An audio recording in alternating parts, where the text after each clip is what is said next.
Hello everyone, welcome to ICT book official. कैसे हैं आप सब लोग? आई होप कि सब अच्छे होंगे, सबकी पढ़ाई अच्छी चल रही होगी। चलिए स्टार्ट करते हैं आज का सेशन। और आज के सेशन में हम लोग डिस्कस करने वाले हैं मोस्ट इंपॉर्टेंट क्वेश्चंस जो कि हैं प्रोटिस्टा से। जो अभी हमने लास्ट सीरीज की अगर बात करें तो हमने बायोलॉजिकल क्लासिफिकेशन में मोनेरा के सारे क्वेश्चंस कर लिए थे। आज इस सेशन में हम लोग स्टार्ट करेंगे प्रोटिस्टा के जो मोस्ट इंपॉर्टेंट क्वेश्चन है, या फिर सीधे सीधे कहें जो प्रीवियस ईयर्स में आए हुए क्वेश्चन है उनके बारे में आज हम लोग डिस्कस करने वाले हैं। ठीक है, तो चलिए सारे लोग लाइव आ जाइए, सेशन को शेयर कर दीजिए और शुरू करते हैं आज का सेशन अपना। ठीक है, आज हम लोग डिस्कस क्या करेंगे, तो आज हम प्रोटिस्टा के बारे में डिस्कस करने वाले हैं। प्रोटिस्टा के जितने भी क्वेश्चंस आए थे प्रीवियस ईयर्स में, नीट के पेपर में, एम्स के या फिर मेडिकल के जितने भी एंट्रेंस एग्जाम होते हैं, उन सब के जो इंपॉर्टेंट क्वेश्चन आए थे, तो उसके बारे में आज हम डिस्कस करेंगे। ठीक है, तो चलिए स्टार्ट करते हैं अपने पहले क्वेश्चन के साथ। पहले मैं जहां पे भी और अपना सेशन को थोड़ा लाइक कर दीजिए, शेयर कर दीजिए और सारे लोग लाइव आ जाइए। ठीक है,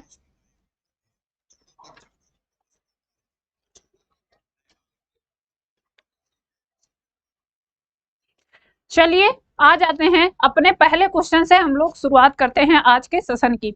देखिए पहला क्वेश्चन है, contractile vacuole in protozoan amoeba is meant for. ये दिया है क्वेश्चंस अमीबा से। अमीबा के बारे में पूछा है कि अमीबा की सेल में जो कॉन्ट्रेक्टाइल वैक्यूल प्रेजेंट होते हैं उनका काम क्या होता है, वो किस लिए यूज किए जाते हैं। ठीक है, लाइव आ जाइए सारे लोग, सेशन शुरू हो चुका है। और जल्दी जल्दी कमेंट करके सारे लोग बताइए क्या मेरी वॉइस सबको क्लियर सुनाई दे रही है, मेरी वॉइस आ रही है। चलिए बात करते हैं अपने क्वेश्चन के, contractile vacuole in protozoan amoeba is meant for. और ये क्वेश्चन देखिए कितनी बार पूछा हुआ है, इंपॉर्टेंट क्वेश्चन है। इस सेशन का पहला क्वेश्चन कई बार पूछा हुआ है, बहुत क्या है, अलग अलग एग्जाम में कई तरीके से पूछा हुआ क्वेश्चन है। ठीक है, ऑप्शन देखते हैं, for respiration, for excretion, locomotion या फिर ऑस्मो रेगुलेशन। आपको बताना है कि जो अमीबा में कॉन्ट्रेक्टाइल वैक्यूल प्रेजेंट होती है उसका काम क्या है, वो किस लिए यूज की जाती है। तो बताएंगे क्या होगा इसके लिए राइट आंसर।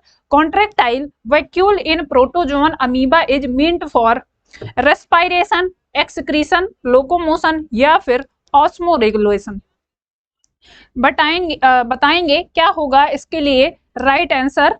सेशन को शेयर कर दीजिए और सारे लोग लाइव आ जाइए। ठीक है, तो चलिए बात करते हैं। अगर हम बात करें अमीबा की, अमीबा क्या है, एक प्रोटोजोवन है। और अमीबा में जो कॉन्ट्रेक्टाइल वैक्यूल्स प्रेजेंट होती हैं उनका काम क्या है, उनका काम होता है उसकी बॉडी में ऑस्मो रेगुलेशन को मेंटेन करने का। ठीक है, ऑस्मो रेगुलेशन क्या है, बॉडी में एक तरह से कहें स्थिरता, या कहें कि ऑस्मो रेगुलेटरी से मतलब है जो भी खाना खाता है या फिर जो वाटर वैक्यूल्स हैं, जो फूड वैक्यूल्स हैं, उन सब का एक तरह से सामंजस्य या इस्टेब्लिश करना, उसको हम कहते हैं ऑस्मो रेगुलेशन। या फिर अगर हम बात करें कि ऑस्मो रेगुलेशन है क्या, तो ये एक तरह से maintain of water and salt balance है ना। क्या है, मेंटेन ऑफ। अगर कोई आपसे पूछे कि ऑस्मो रेगुलेशन क्या है, तो आप बताएंगे maintain of water and salt. किसी भी इंडिविजुअल में अगर बात करें ऑस्मो रेगुलेशन क्या है, तो वो है उसकी बॉडी में प्रेजेंट वाटर और जो साल्ट प्रेजेंट है उसका बैलेंस, उसी को हम बोलते हैं ऑस्मो रेगुलेशन। तो अगर बात करें अमीबा में इसका क्या काम है, इसमें जो कॉन्ट्रेक्टाइल वैक्यूल्स प्रेजेंट है या सारे के सारे प्रोटोजोन्स में आपको जहां पर भी कॉन्ट्रेक्टाइल वैक्यूल्स आएगा तो वहां पर आप सीधे सीधे कहेंगे क्या होगा उसका काम, ऑस्मो रेगुलेशन का वर्क होता है। ठीक है, अच्छा एक चीज और आएगी इसमें, अभी हम आगे पढ़ेंगे कॉन्ट्रेक्टाइल वैक्यूल्स के अलावा भी, जैसे फूड वैक्यूल्स हैं, वाटर वैक्यूल्स हैं, तो इनका क्या काम होगा, तो वो भी हम देखेंगे। फूड वैक्यूल्स क्या है, जैसे अमीबा की बात करें, फूड वो कैसे लेता है, तो उसमें एक प्रोसेस होता है जिसको हम बोलते हैं निगलना बोल सकते हैं। या जैसे मान लीजिए ये कोई फूड पार्टिकल है और ये अमीबा है, तो ये अमीबा में कोई ऐसी माउथ या कोई ऐसी ओपनिंग प्रेजेंट नहीं होती है कि फूड को वो क्या करेगा, खाएगा। ये जाता है अपनी ये जो सेल वॉल है इसको, इस फूड वैक्यूल्स के चारों तरफ कवर करेगा इसको, और ये इसको अंदर ले लेगा ऐसे करके, ठीक है। इनगल्फन बोलते हैं इसको, इनगल्फन बोलते हैं फूड को इनगल्फ करना। तो ये भी अभी आगे हम पढ़ेंगे, ठीक है। गुड आफ्टरनून सारे लोग को, Samiksha Singh, AS gaming, welcome to youth competition. चलिए जल्दी जल्दी सेशन को शेयर कर दीजिए और लाइव आ जाइए सारे लोग, ठीक है। तो पहला क्वेश्चन क्या हो, पहले क्या जो राइट आंसर है वो है ऑप्शन नंबर डी। हम बात कर रहे हैं किसकी, अमीबा की। अमीबा में वो भी किसकी, कॉन्ट्रेक्टाइल वैक्यूल्स की। कॉन्ट्रेक्टाइल वैक्यूल्स जो अमीबा में प्रेजेंट है उसका काम क्या है, वो बॉडी के ऑस्मो रेगुलेशन में हेल्प करती है, ठीक है। तो याद रखेंगे फर्स्ट का जो राइट आंसर हो जाएगा वो है ऑप्शन नंबर डी। आगे बढ़ते हैं नेक्स्ट क्वेश्चन की तरफ। क्वेश्चन नंबर 2 है, देखते हैं। Passive food ingestion in amoeba is known as. Passive food ingestion अभी मैंने बताया ना, जस्ट इससे पहले डिस्कस किया। Passive food ingestion in amoeba is known as, इसको क्या बोलते हैं, इंपोर्ट बोलेंगे, इनवाइजेशन बोलेंगे, सरकमफ्लुएंस बोलेंगे, या फिर सरकमवेलिनेशन बोलेंगे। क्या बोलेंगे फूड इंजेशन को अमीबा में, तो बताएंगे क्या होगा इसके लिए राइट आंसर। तो देखिए इसमें क्या है, पैसिव फूड इंजेशन की बात करें तो इसको हम इंपोर्ट बोलते हैं, ठीक है। इंपोर्ट कहा जाता है अमीबा में, याद रखेंगे क्या बोलेंगे, इंपोर्ट बोला जाता है। और ये भी क्वेश्चन कई बार पूछा हुआ है सीपीएमटी में, मणिपाल, उत्तराखंड पीएमटी, ये सारे क्वेश्चंस क्या हैं, इंपॉर्टेंट है, एक एक लाइन के क्वेश्चन है और कॉन्सेप्चुअल क्वेश्चन है। तो याद रखेंगे क्या बोलते हैं, passive food ingestion in amoeba is known as import, ठीक है। बढ़ते हैं अगले क्वेश्चन की तरफ। क्वेश्चन नंबर 3 देखते हैं क्या है। ए bite of CC fly A bite of CC fly में पास टू ह्यूमन। ह्यूमन में सीसी फ्लाई ये क्या है, एक मक्खी है, ये किसके द्वारा क्या करती है, ह्यूमंस में एक डिसीज कॉज करती है। तो ये इनमें से किसके द्वारा करती है आपको वो बताना है। ऑप्शन दिया है फर्स्ट ऑप्शन है लिस्मेनिया डोनोवानी के द्वारा, बी ऑप्शन है ट्रिपैनोसोमा गैम्बिनेंस के द्वारा, सी ऑप्शन है एंटमीबा हिस्टोलिटिका के द्वारा, एंड डी ऑप्शन है प्लाज्मोडियम वाइवॉक्स के द्वारा। आपको बताना है कि जो सीसी फ्लाई है ये ह्यूमंस में जो डिसीज कॉज करती है उसका कारण क्या है, किसके द्वारा उसमें डिसीज एक तरह से कॉज करती है, आपको ये बताना है, ठीक है। तो बताएंगे इसमें आपको बताना क्या है, सीसी फ्लाई का पैरासाइट कौन सा है, और ये पढ़ा होगा, सबने पढ़ा होगा, बताएंगे क्या है इसका पैरासाइट। तो देखिए सबने पढ़ा है ट्रिपैनोसोमा। ट्रिपैनोसोमा क्या है, एक पैरासाइट है जो ह्यूमंस में कौन सी डिसीज कॉज करता है, अगर बात करें तो ये सीसी फ्लाई के काटने से फैलता है और ये बहुत ही डेडली डिसीज कॉज करता है ह्यूमंस में, जिसको हम बोलते हैं स्लीपिंग सिकनेस। ये पूछा गया है कई बार, ठीक है।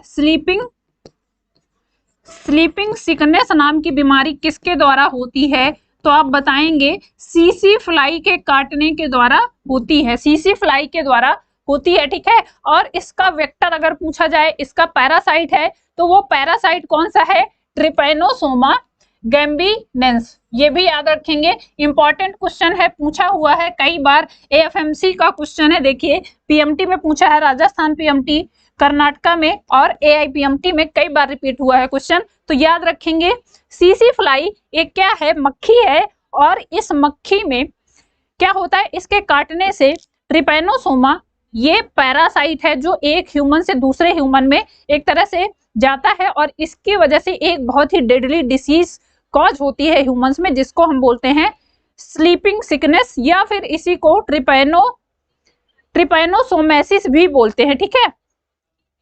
और अगर बात करें कि ये ज्यादातर होती कहाँ है, ह्यूमंस में है, लेकिन किस रीजन पर ज्यादातर होती है, तो ये ज्यादातर होती है अफ्रीकन में, अफ्रीकन कॉन्टिनेंट में ज्यादातर ये बीमारी होती है। तो ये भी याद रखेंगे, पूछा जाता है कि सीसी फ्लाई के द्वारा जो डिसीज कॉज की जाती है, ये आपसे सीधा सीधा क्वेश्चन पूछ लेगा, स्लीपिंग सिकनेस ज्यादातर कौन से कॉन्टिनेंट में देखने को मिलता है, तो आपको बताना है ये ज्यादातर देखने को मिलता है अफ्रीकन कंट्री में, अफ्रीकन कॉन्टिनेंट में ज्यादातर ये बीमारी देखने को मिलती है और ये डेडली है। इसमें क्या होता है स्लीपिंग सिकनेस, इसमें पैरासाइट ह्यूमंस की बॉडी में प्रेजेंट होगा और उसको इतनी नींद आएगी ये होता है, इसमें क्या होता है कि आदमी सोते सोते उसकी डेथ भी हो जाएगी, क्योंकि ना तो वो खाना खाएगा ना तो वो पानी पिएगा, उसको इतनी नींद आती है सोते सोते वो एकदम से सो ही जाएगा। ठीक है, तो ये याद रखेंगे। ए बाइट ऑफ सीसी फ्लाई में पास टू ह्यूमंस में किस तरह से इन्वॉल्व होती है या किस तरह से जाएगी, तो वो जाती है ट्रिपैनोसोमा के द्वारा। ठीक है, और इससे जो बीमारी कॉज होती है वो कौन सी है, स्लीपिंग सिकनेस, याद रखेंगे। चलिए बढ़ते हैं नेक्स्ट क्वेश्चन की तरफ। क्वेश्चन नंबर 4, क्वेश्चन नंबर 4 है, देखते हैं। The infective stage of malarial parasite Plasmodium that इंटर्स human body is, human body में जब मलेरियल पैरासाइट इंटर होता है तो कौन सी इन्फेक्टिव स्टेज होती है उसकी आपको ये बताना है। मेरोजॉइट होती है, स्पोरोजॉइट होती है, ट्रोफोजॉइट होती है या फिर माइन्यूटा फॉर्म होता है। जब क्या हो रहा है, जब मलेरियल पैरासाइट प्लाज्मोडियम ह्यूमंस की बॉडी में इंटर करता है तो कौन सी स्टेज होती है जो इन्फेक्शियस होती है। या फिर इससे क्वेश्चन सीधा सीधा पूछ सकता है कि मलेरियल पैरासाइट प्लाज्मोडियम की इन्फेक्टिव स्टेज कौन सी होती है, ये बताना है आपको। इसको ऐसे पूछ सकता है या फिर कहें कि infective stage of malarial parasite, infective stage of malarial parasite आपको बताना है। मेरोजॉइट होती है, स्पोरोजॉइट होती है, ट्रोफोजॉइट होती है या फिर माइन्यूटा फॉर्म होता है। तो देखिए इसमें जो इन्फेक्टिव स्टेज है वो कौन सी है, अगर बात करें ये होती है स्पोरोजॉइट। स्पोरोजॉइट में क्या होता है, इस टाइम जो प्लाज्मोडियम है उसके स्पोर डेवलप होना चालू हो जाते हैं और ये जाके फिर अब एक तरह से बॉडी में, किसकी बॉडी में, ह्यूमंस की बॉडी में ये जाके जाएगा, उनकी ब्लड में, उनके एक तरह से लार्वा में जाके मिल जाएगा और वहीं से फिर डिसीज कॉज करना चालू करेगा। ठीक है, उसके बाद फीवर आएगा और फीवर से मलेरिया जिसको हम बोलते हैं उसके सिम्टम्स पहले यही होते हैं, तेज बुखार का आना, ये सारे सिम्टम्स होते हैं। ठीक है, तो आपको याद रखना है कि मलेरियल पैरासाइट जो प्लाज्मोडियम है उसमें कौन सी इन्फेक्टिव स्टेज होती है, वो होती है स्पोरोजॉइट।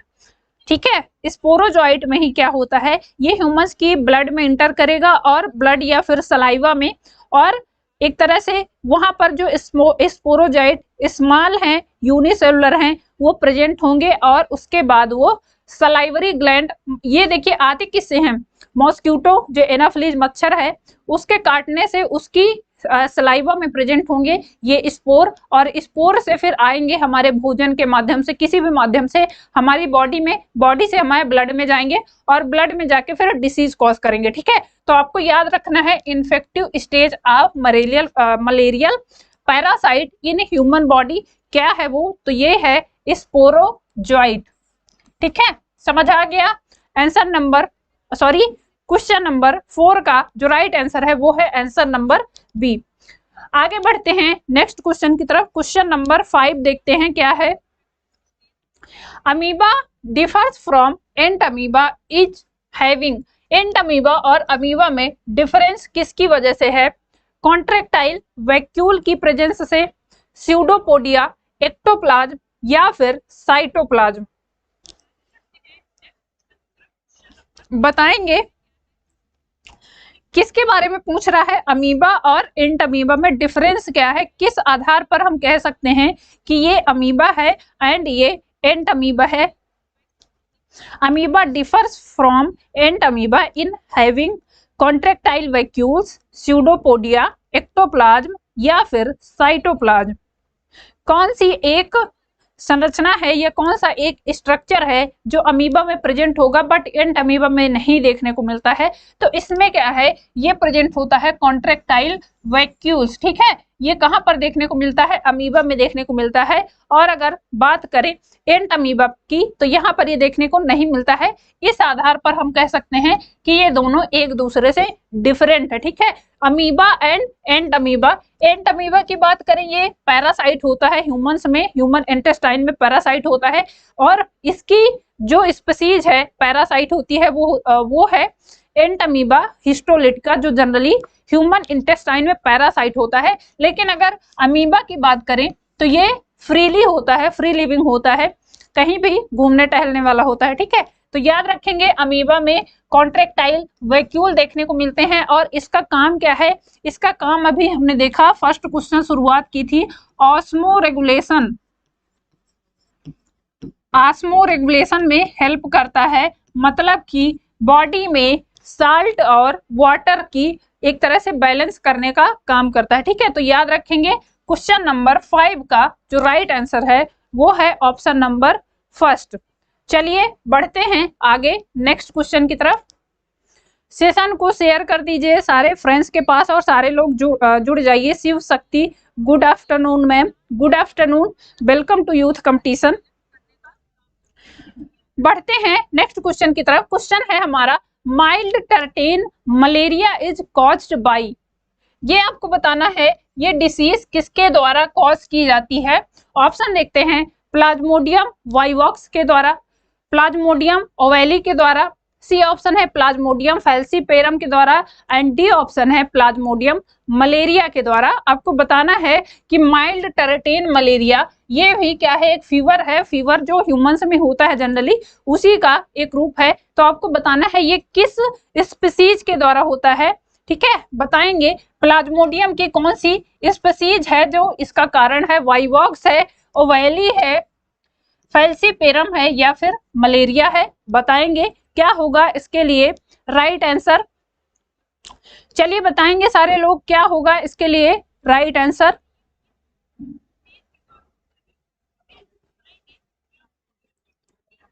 तो देखिए इसमें जो राइट आंसर है ये माइल्ड टर्टेन मलेरिया किसके द्वारा होता है, ये होता है ओवेली स्पीसीज के द्वारा, प्लाज्मोडियम ओवेली के द्वारा होता है, ठीक है। याद रखेंगे क्वेश्चन पूछा हुआ है कई बार, क्या होता है हम लोगों को बस इतना याद है, जैसे हम लोग जनरली पढ़ते क्या हैं, मलेरियल पैरासाइट कौन सा है, प्लाज्मोडियम। अब देखिए क्वेश्चन पूछ लिया है, प्लाज्मोडियम की स्पीसीज में पूछ लिया है, तो आपको ये भी पता होना चाहिए किस स्पीसीज के कारण कौन सी डिसीज होती है, ठीक है।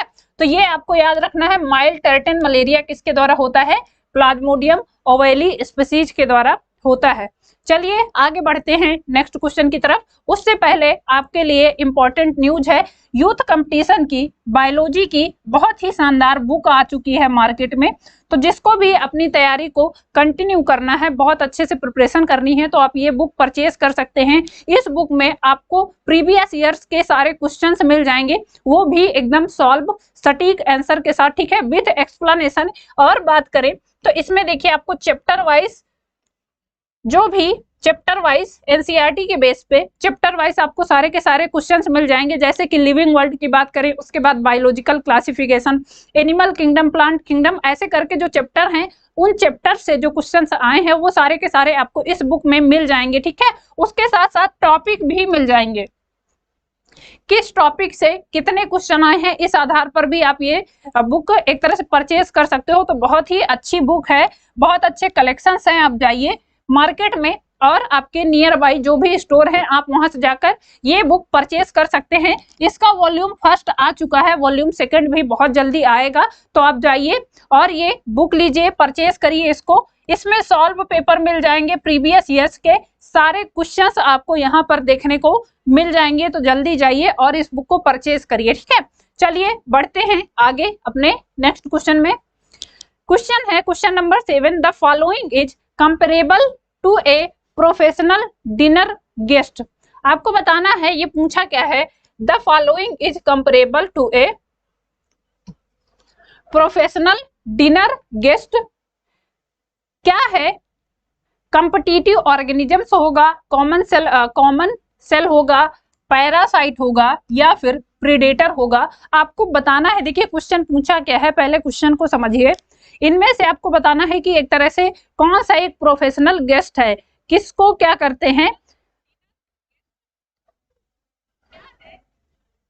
इसमें आपको बताना है कि कौन सा एक ऑर्गेनिजम्स है जिसको एक तरह से कह सकते हैं कि इसके लिए प्रोफेशनल डिनर चाहिए, इसको ये एक तरह से प्रोफेशनल डिनर इसको बाहर से चाहिए, प्रोफेशनल डिनर के लिए गेस्ट है, मतलब कि आपके घर में आएगा, खाना इसको चाहिए ही चाहिए, आपकी बॉडी से ही लेगा। आपको बताना है कौन सा एक ऑर्गेनिजम्स होगा। कॉम्पिटिटिव ऑर्गेनिजम्स होंगे, कॉमन सेलेज में होंगे, पैरासाइट होंगे या फिर प्रीडेटर्स होंगे, आपको ये बताना है। चलिए बताएंगे क्या होगा इसके लिए राइट आंसर। तो देखिए अगर हम इसमें बात करें, इसमें जो पैरासाइट है ये क्या है, ये एक तरह से गेस्ट होता है, हमारे लिए मेहमान है, हमारी बॉडी में आएगा, हमसे खाना भी लेगा और हमें डिसीज भी देगा। तो ये क्या है, एक तरह से इसको कह सकते हैं ये प्रोफेशनल डिनर गेस्ट है, आएगा हमारी बॉडी में, इसको खाना भी हम ही से चाहिए और डिसीज भी हम ही को देगा, खाना दो तुम और तुमको बीमारी लेके जाएगा। तो ये क्या है, ये पैरासाइट होते हैं। जितने भी पैरासाइट हैं इन सबको हमसे फूड चाहिए और हम पे डिपेंड है, उसके बाद हम ही को क्या करेंगे, अच्छे के लिए बुरा देके जाएंगे। ठीक है, तो ये याद रखेंगे कौन सा है, ऑप्शन नंबर सी, पैरासाइट क्या है, एक तरह से प्रोफेशनल डिनर गेस्ट है, इसको खाने के लिए कहीं ना कहीं पर निर्भर होना पड़ेगा। ठीक है, चलिए बढ़ते हैं आगे नेक्स्ट क्वेश्चन की तरफ। क्वेश्चन नंबर 8 है, वो देखते हैं। Free living micro organisms that feed on organic detritus and an example. बताना है free living micro organisms that feed on organic detritus and an example. कौन सा एक एग्जाम्पल है, पैरासाइट है जो कि है साल्मोनेला, या फिर बी ऑप्शन है स्पोरोफाइट है जैसे कि बैसिलस, सी ऑप्शन है पैरासाइट रोडोस्पाइरिलम एंड डी ऑप्शन है स्पोरोफाइट जैंथोमोनास। आपको बताना है कौन सा एक फ्री लिविंग माइक्रो ऑर्गेनिजम्स है जो ऑर्गेनिक डेट्रिटस से क्या करता है, अपना फूड लेता है, आपको ये बताना है। और देखिए फ्री लिविंग माइक्रो ऑर्गेनिजम्स है, उसके साथ साथ ऑर्गेनिक मैटर से क्या कर रहा है, अपना फूड ले रहा है। तो आप समझ ही गए होंगे क्या होगा इसमें। देखिए हम बात करें अगर पैरासाइट की, तो पैरासाइट ऐसे एनिमल्स होते हैं, ऐसे ऑर्गेनिजम्स होते हैं जो अपने फूड के लिए लिविंग सेल पर या फिर जिस भी बॉडी पर वो रह रहे हैं उस पर डिपेंड होते हैं। लेकिन अगर बात करें इसमें स्पोरोफाइट की, तो ये क्या करते हैं, जो भी organic inorganic dead and decay matter है तो उससे अपने खाने को एब्जॉर्ब करते हैं, ऑर्गेनिक एक तरह से ऑर्गेनिक कंपाउंड से अपना फूड खुद ही बनाते हैं। इनको एक तरह से डिपेंडेंसी नहीं है, सड़े गले पदार्थ हैं वहां पर ये ग्रो करेंगे, अपना फूड स्वयं बनाएंगे। ठीक है, तो इसकी बात करें फ्री लिविंग माइक्रो ऑर्गेनिजम्स ऐसा कौन सा है जो फ्री लिविंग भी है, अगर बात करें उसके साथ साथ और बात करें तो क्या है, वो एक तरह से क्या ऑर्गेनिक डेट्रिटस पर अपना फूड स्वयं बना लेता है, ये है स्पोरोफाइट है। और इसकी बात करें बैसिलस, ठीक है, याद रखेंगे बैसिलस क्या है, एक स्पोरोफाइट है जो डेड एंड डिके मैटर से, जो सड़े गले पदार्थ हैं, जहां पर गंदगी होगी, सड़े गले फूड आप फेंक दो वो सड़ जाएगा, तो उससे क्या करता है, ये अपना फूड स्वयं बना लेता है। तो इस कैटेगरी में जो एनिमल्स ये जो ऑर्गेनिजम्स आते हैं उनको हम सेप्रोफाइट बोलते हैं। ठीक है, और इसमें अगर बात करें फ्री लिविंग कौन सा है, बैसिलस है। ठीक है, तो याद रखेंगे क्या है इसके लिए राइट आंसर, ये हो जाएगा सेप्रोफाइट एंड बैसिलस। ठीक है, चलिए बढ़ते हैं आगे नेक्स्ट क्वेश्चन की तरफ। क्वेश्चन नंबर 9 है, देखते हैं। Identify the protozoan with anematic flagellum. आपको बताना है एनिमेटिक फ्लैजेलम किसमें प्रेजेंट होता है। ऑप्शन दिया है Chilomonas and Cryptomonas, B option दिया है Euglena and Astasia, C option दिया है Peranema and Monas and D option है क्लेमाइडोमोनास एंड पॉलीटोमा। आपको बताना है किसमें फ्लैजेला देखने को मिलता है, और फ्लैजेला की भी बात करें एनिमेटिक फ्लैजेला। ठीक है, आपको बताना है इनमें से किसमें एनिमेटिक फ्लैजेला देखने को मिलता है। और सेशन को लाइक कर दीजिए, शेयर कर दीजिए अपने सारे ग्रुप्स में, फ्रेंड के पास, और सभी लोग जुड़ जाइए। बहुत ही अच्छे क्वेश्चंस हैं, बहुत ही अच्छी सीरीज चल रही है, आपके लिए बहुत ही यूजफुल है। तो आपके ग्रुप में जो कोई भी नीट की प्रिपरेशन कर रहे हैं या फिर मेडिकल से रिलेटेड कोई भी एग्जाम देना है तो उनको बताइए। यहाँ पर फ्री ऑफ कॉस्ट क्लास चल रही है और सारे लोग जुड़िए, ठीक है, फायदा लीजिए इस क्लास का। चलिए बात करें इसमें, identify the protozoan with anematic flagellum. Anematic flagellum देखने को मिलता है चिलोमोनास और क्रिप्टोमोनास में, ठीक है, ये याद रखेंगे, क्वेश्चन पूछा हुआ है किसमें देखने को मिलता है, चिलोमोनास और किसमें, क्रिप्टोमोनास में, ठीक है। अगर हम बात करें ये फ्लैजेला होता क्या है, तो एक तरह से सिंपल फ्लैजेला होता है, ठीक है। इनमें कोई भी डिस्टल या फिर कोई भी ऐसी एंड प्रेजेंट नहीं होती हैं, सिंपल फ्लैजेला होता है जिसको हम बोलते हैं एनिमेटिक फ्लैजेलम, ठीक है। तो ये देखने को मिलता है चिलोमोनास एंड क्रिप्टोमोनास में, याद रखेंगे।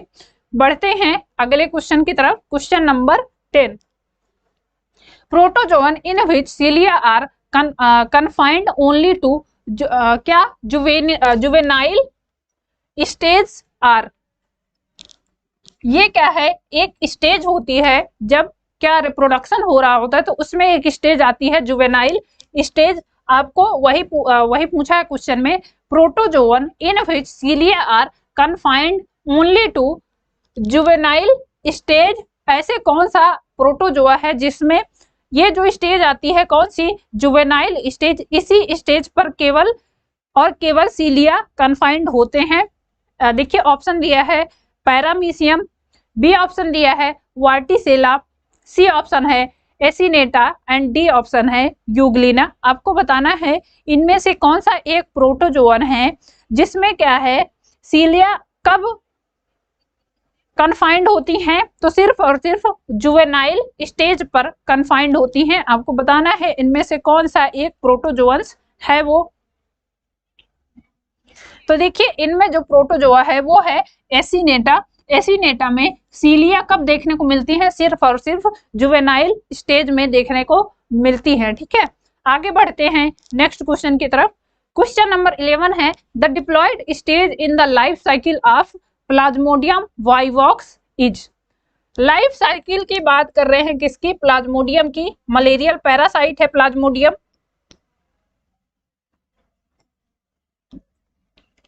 The diploid stage in life cycle of Plasmodium vivax is।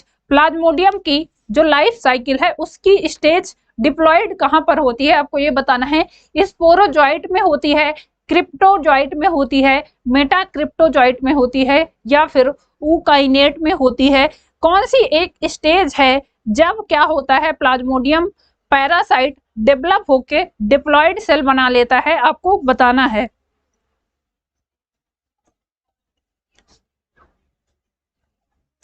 बताना है कौन सी स्टेज है जिस पे डिप्लॉयड होती है। डिप्लॉयड का मतलब होता है 2n, संख्या में क्या होगा, 2n होगा। तो बताइए मलेरियल पैरासाइट जो कि प्लाज्मोडियम है उसकी लाइफ साइकिल की अगर बात करें, सेक्सुअल लाइफ साइकिल की, तो उसमें कौन सी एक स्टेज होती है जब डिप्लॉयड स्टेज आती है। स्पोरोजॉइट है, क्रिप्टोजॉइट है, मेटाक्रिप्टोजॉइट है, या फिर ऊकाइनेट है। तो देखिए इसमें जो राइट आंसर है वो है ऊकाइनेट। ऊकाइनेट आपको क्या है समझ आ रहा होगा। यहाँ पर क्या होता है, जाइगोट एक तरह से मोटाइल और इलोंगेटेड हो जाता है, जाइगोट डेवलप हो गया होता है यहाँ तक, ठीक है। और जाइगोट है तो वो क्या होता है, वो डिप्लॉयड होता है, ठीक है।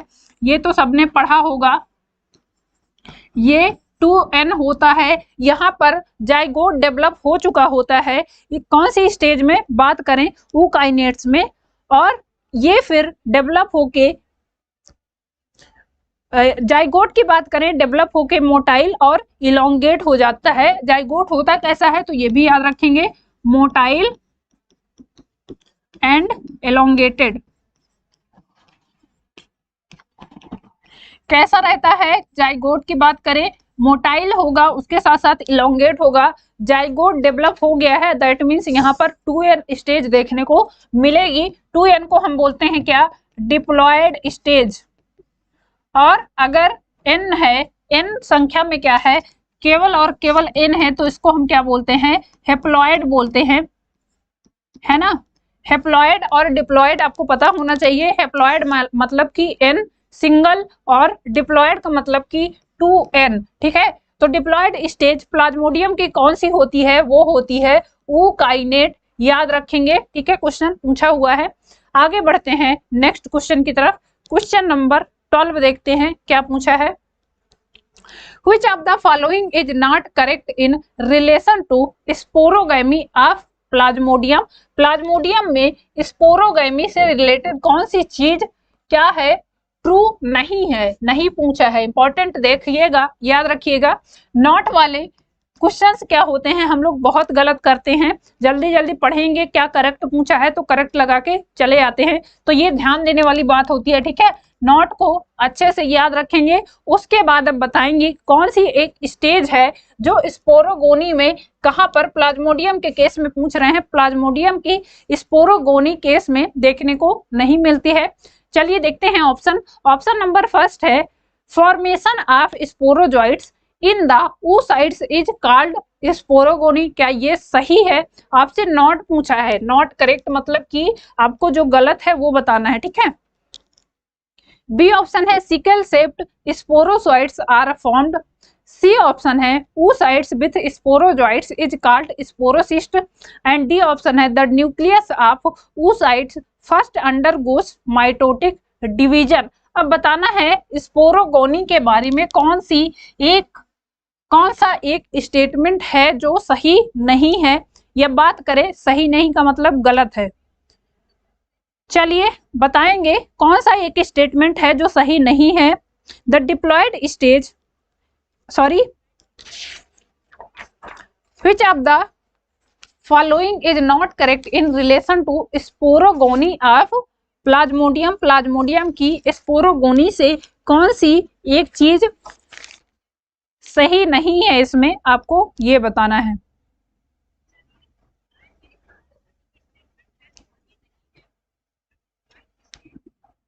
तो चलिए बताएंगे क्या होगा इसके लिए राइट आंसर। पहले तो बात करते हैं स्पोरोगोनी है क्या। स्पोरोगोनी देखिए क्या है, ये एसेक्सुअल रिप्रोडक्शन का एक रेप्लिकेशन होता है, इसको हम बोल सकते हैं क्या है, रेप्लिकेशन ऑफ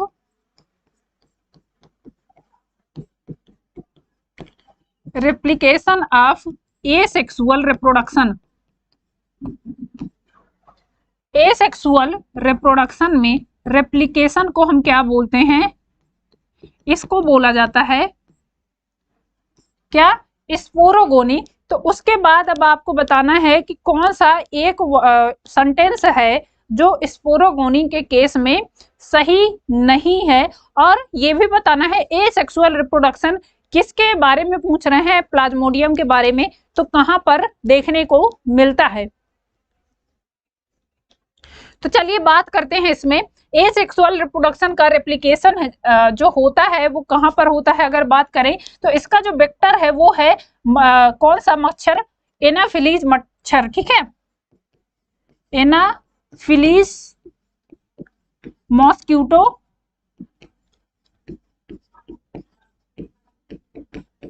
ये क्या है, ये इसका वेक्टर होता है प्लाज्मोडियम का। प्लाज्मोडियम किसके द्वारा एक जगह से दूसरे जगह फैलाया जाता है, तो ये एनाफिलीज मॉस्क्यूटो के द्वारा फैलाया जाता है। और अगर रेप्लिकेशन आप एसेक्सुअल रिप्रोडक्शन की बात करें, या फिर ये जो वर्ड दिया है स्पोरोगोनी की बात करें, ये कहाँ देखने को मिलता है, तो ये देखने को मिलता है कहाँ पर, आप बताएंगे जो एनाफिलीज मच्छर हैं उनके अंदर ये देखने को मिलता है, ठीक है। तो अब इसमें बात करें स्पोरोगोनी ऑफ प्लाज्मोडियम के केस में कौन सी चीज सही नहीं है, तो देखिए इसमें क्या है, इसमें जो ऑप्शन है D, the nucleus of the oocyte first undergo mitotic division, ये क्या है, गलत है, ठीक है। आपको क्या बताना है, इसके लिए जो राइट आंसर है वो है ऑप्शन नंबर डी। और आपको ध्यान रखना है इसमें नॉट पूछा है, नॉट सही नहीं है, ये सही नहीं है। इसने बताया है कि पहले न्यूक्लियस oocyte से क्या होगा, फर्स्ट जाएगा मल्टीप्लिकेशन में एक तरह से, जिसको हम कहते हैं माइटोटिक डिवीजन में, ऐसा नहीं होता है। In the stage of oocyte the parasite सबसे पहले जाएगा क्या, मल्टीपल माइटोटिक डिवीजन में, और यहाँ पर क्या होगा, यहाँ पर क्या है देखिए, अंडरगो फर्स्ट दिया है ना, फर्स्ट अंडरगो माइटोटिक डिवीजन में यहाँ पर ऐसा होता है, रेप्लिकेशन होता है। मतलब रेप्लिकेशन क्या क्या करेगा, रेप्लिकेट होके एक तरह से नई सेल बनाएगा, या हम उसको कहते हैं मल्टीपल माइटोटिक डिवीजन। और उसके बाद यहाँ पर बनता है स्पोरोजॉइट, ठीक है, जो कि क्या होता है, स्पोरोजॉइट्स बनते हैं, जो कि क्या होते हैं, इन्फेक्शियस स्टेज होते हैं मॉस्क्यूटो के अंदर। और यही स्पोरोजॉइट फिर लार्वा के थ्रू कहां पर इंजेक्ट कर दिए जाते हैं, हमारे ब्लड में, मॉस्क्यूटो के द्वारा हमारे ब्लड में इंजेक्ट कर दिए जाते हैं। ये इन्फेक्शियस स्टेज होती है किसकी, प्लाज्मोडियम की, ठीक है। तो याद रखेंगे 12 का जो राइट आंसर है वो है option number D, the nucleus of oocytes first undergo mitotic division. ये ट्रू नहीं है, ठीक है। किसके केस में पूछ रहे हैं, स्पोरोगोनी के केस में पूछ रहे हैं। स्पोरोगोनी में होता क्या है, एसेक्सुअल रिप्रोडक्शन होता है, और कहां पर, एनाफिलीज मच्छर के अंदर रेप्लिकेशन होता है, रेप्लिकेट करके बॉडी बनेगी, और उसके बाद वहां पर डेवलप होते हैं स्पोर। स्पोर डेवलप होके अब मॉस्क्यूटो के द्वारा ह्यूमंस में इंजेक्ट किए जाते हैं उनके लार्वा के थ्रू। जैसे वो ब्लड को सक करेगा, लार्वा अंदर जाएगा, लार्वा में ये स्पोर जाएंगे बॉडी में, और बॉडी में जाके फिर ये डेवलप करेंगे, वहां पर फिर बनाते हैं oocyte, डेवलप होके फिर क्या करते हैं, डिसीज कॉज करते हैं, जो होती है मलेरिया, ठीक है। तो ये समझ आ गया होगा क्या होगा इसके लिए राइट आंसर। 12 का जो राइट आंसर है वो है ऑप्शन नंबर डी, ठीक है। चलिए आगे बढ़ते हैं नेक्स्ट क्वेश्चन की तरफ। क्वेश्चन है, देखते हैं, which of the following statements are correct in relation to host and parasite. Host और पैरासाइट के बारे में करेक्ट पूछा है, कौन से स्टेटमेंट हैं जो करेक्ट हैं। स्टेटमेंट देखेंगे क्या दिए हैं। फर्स्ट दिया है, the host in which parasite undergoes asexual reproduction is secondary host. इसमें फर्स्ट ऑप्शन दिया है कि जो होस्ट होता है जिसमें क्या है, पैरासाइट क्या एसेक्सुअल रिप्रोडक्शन करता है, उसको सेकेंडरी होस्ट बोलते हैं। क्या ये ट्रू है। सेकेंड ऑप्शन दिया है, female Culex mosquito is the primary host for Wuchereria. ये वाउचेरिया के लिए दिया है, जो डेंगू के लिए एक तरह से जिम्मेदार होता है, उसके बारे में दिया है। फीमेल क्यूलेक्स मॉस्क्यूटो जो होता है वो किसके लिए प्राइमरी होस्ट है, वाउचेरिया के लिए। थर्ड ऑप्शन दिया है इसमें, in primary host parasite undergoes sexual reproduction. क्या ये ट्रू है कि जो पहला होस्ट होता है उसमें पैरासाइट क्या करेगा, सेक्सुअल रिप्रोडक्शन करता है। चौथा दिया है, man is the primary host for Plasmodium. क्या ये ट्रू है कि जो ह्यूमंस होते हैं वो एक तरह से क्या है, प्राइमरी होस्ट होते हैं प्लाज्मोडियम के लिए, मलेरियल पैरासाइट के लिए। एंड फिफ्थ दिया है, the host that loves the infective stage of a parasite in its body when the main host is not available called क्या है, reservoir host। ये दिया है कि कोई होस्ट क्या है, इन्फेक्टिव स्टेज में क्या कर रहा है, एक पैरासाइट की बॉडी में, पैरासाइट की बॉडी में खुद ही रह रहा है। जब वहां पर मेन होस्ट अवेलेबल नहीं है तो उसको हम क्या बोलते हैं, उसको बोलते हैं रिसीवर होस्ट। अब आपको बताना है कि इनमें से कौन कौन से स्टेटमेंट सही हैं होस्ट और पैरासाइट के रेफरेंस में। चलिए बताएंगे क्या होगा इसके लिए राइट आंसर। तो देखिए, चलिए शुरू से बात करते हैं एक एक करके। हमने पढ़ा है होस्ट और क्या एक तरह से जो प्राइमरी सेकेंडरी होस्ट हैं, पैरासाइट हैं, उनका क्या रिलेशन होता है उसके बारे में देखते हैं। फर्स्ट ऑप्शन दिया है, the host in which parasite undergoes asexual reproduction is secondary host. क्या ये ट्रू है। तो हाँ जी, ये बिल्कुल सच बात है। कोई भी पैरासाइट अगर किसी बॉडी में जा रहा है सेकेंडरी, और खास कर किसके बारे में बात कर रहे हैं, सेकेंडरी होस्ट के बारे में, तो यहाँ पर ये जाकर एसेक्सुअल रिप्रोडक्शन करता है। ये एकदम ट्रू है, ठीक है।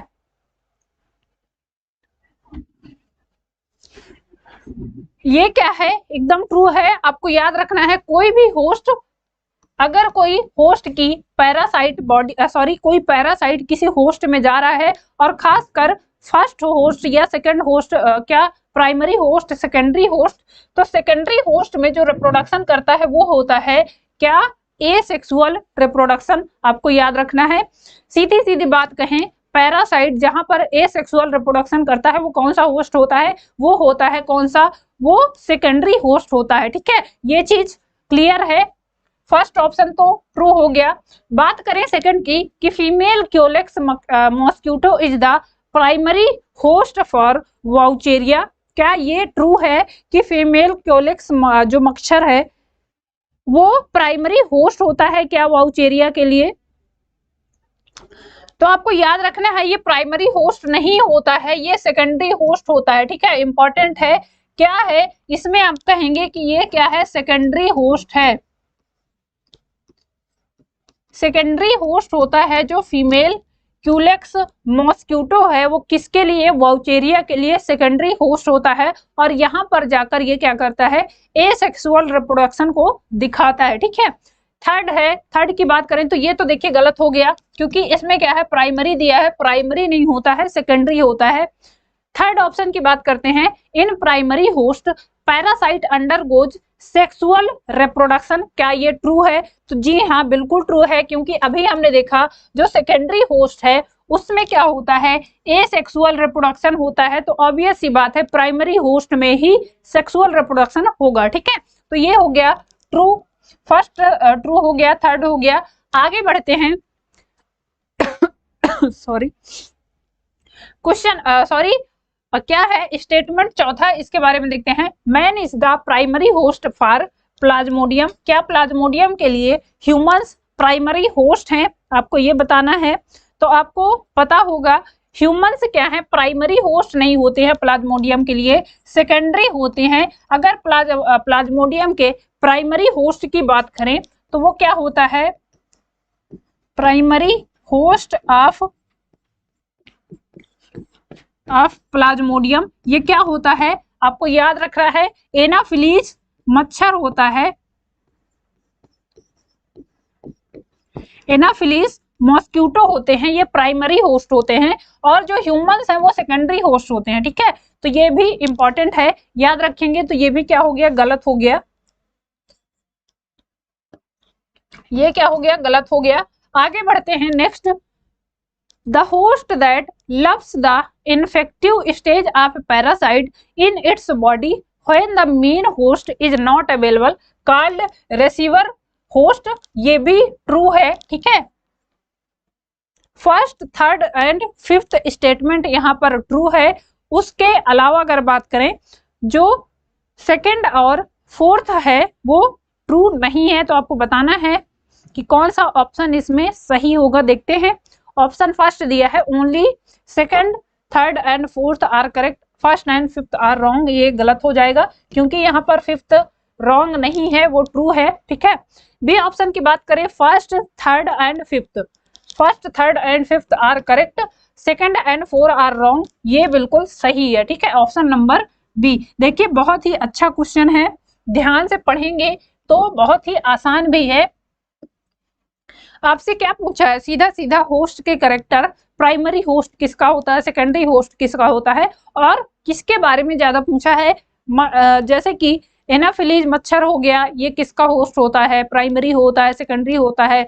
मलेरियल पैरासाइट जो क्या होता है, प्लाज्मोडियम होता है, उसका प्राइमरी होस्ट कौन सा होता है, सेकेंडरी होस्ट कौन सा होता है, एसेक्सुअल रिप्रोडक्शन कहाँ दिखाता है, सेक्सुअल रिप्रोडक्शन कहाँ दिखाता है, वो आपको याद होना चाहिए, तभी आप ऐसे क्वेश्चंस कर पाओगे।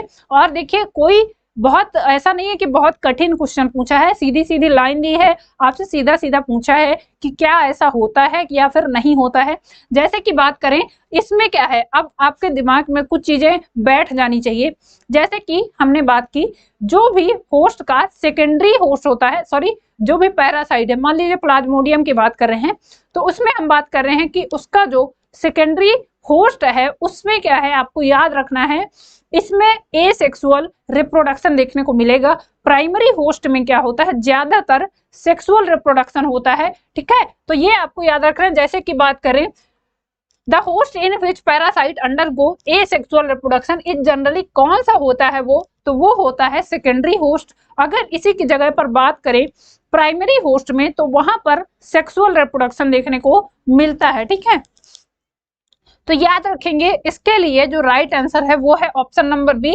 इसमें जो statement first, third and fifth हैं वो करेक्ट है, और जो सेकंड और फोर्थ स्टेटमेंट दिया है वो गलत है। ठीक है, फीमेल क्यूलेक्स मॉस्क्यूटो क्या होता है, सेकेंडरी होस्ट होता है वाउचेरिया के लिए। और अगर बात करें कि man is the primary host for Plasmodium, क्या ये ट्रू है? नहीं, प्लाज्मोडियम के लिए जो प्राइमरी होस्ट होता है वो एनाफिलीज मच्छर होता है, और जो सेकेंडरी होस्ट होता है वो होता है मैन। ठीक है, तो ये ध्यान रखेंगे। चलिए बढ़ते हैं आगे नेक्स्ट क्वेश्चन की तरफ, देखते हैं अगला क्वेश्चन क्या कह रहा है।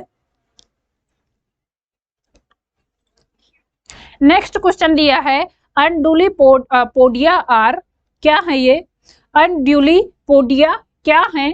Flagella and cilia of protozoans, क्या ये हैं? Cilia and pseudopodia of protozoans.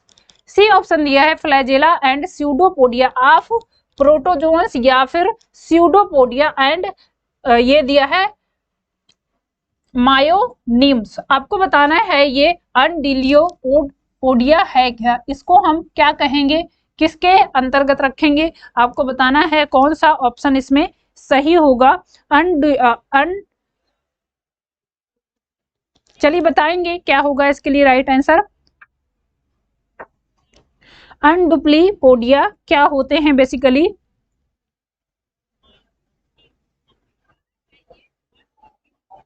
तो देखिए ये क्या होते हैं बेसिकली, ये सिनोनिम्स होते हैं किसके? फ्लैजेला और सीलिया के लिए। ठीक है, जैसे कि हम पढ़ते हैं अरेंजमेंट ना, सीलिया और फ्लैजेला की अरेंजमेंट, जैसे 9 + 0 पढ़ते हैं, 9 + 2 पढ़ते हैं, और 9 + 0 पढ़ते हैं। तो ये क्या है? ये सीलिया और फ्लैजेला के लिए अरेंजमेंट होता है। तो आपको याद रखना है किसके रेफरेंस में दिया गया है? Flagella and cilia of protozoans. ठीक है, जैसे कि बात करें किस में देखने को मिलता है 9 + 2 अरेंजमेंट्स, ये जो भी क्या है प्रोटोजोअन्स है, इनमें ऐसे क्या है स्ट्रक्चर प्रेजेंट होते हैं, सीलिया का, उसका, और सीलिया का, या फिर कहें फ्लैजेला का। तो ये अनडुप्लीपोडिया क्या है? फ्लैजेला एंड सीलिया फॉर प्रोटोजोअन्स, याद रखेंगे। चलिए बढ़ते हैं अगले क्वेश्चन की तरफ। क्वेश्चन दिया है, देखिए आपके ये फिगर दिया है, आपको बताना है in the given diagram of the cystic stage of Entamoeba identify parts labelled as ABCD and select the option. आपको क्या है ये फिगर दिया है, और इसमें जो ऑप्शन दिए हैं ABCD, आपको बताना है कौन सा पार्ट किस नाम से जाना जाता है। चलिए देखेंगे कौन से पार्ट को हम किस नाम से जानते हैं, ये बताएंगे। देखिए ऑप्शन दिया है फर्स्ट की ये सिस्टोवॉल है, ये क्या सिस्टोवॉल है। बी ऑप्शन दिया है, ये जो दिया है ये न्यूक्लियस है।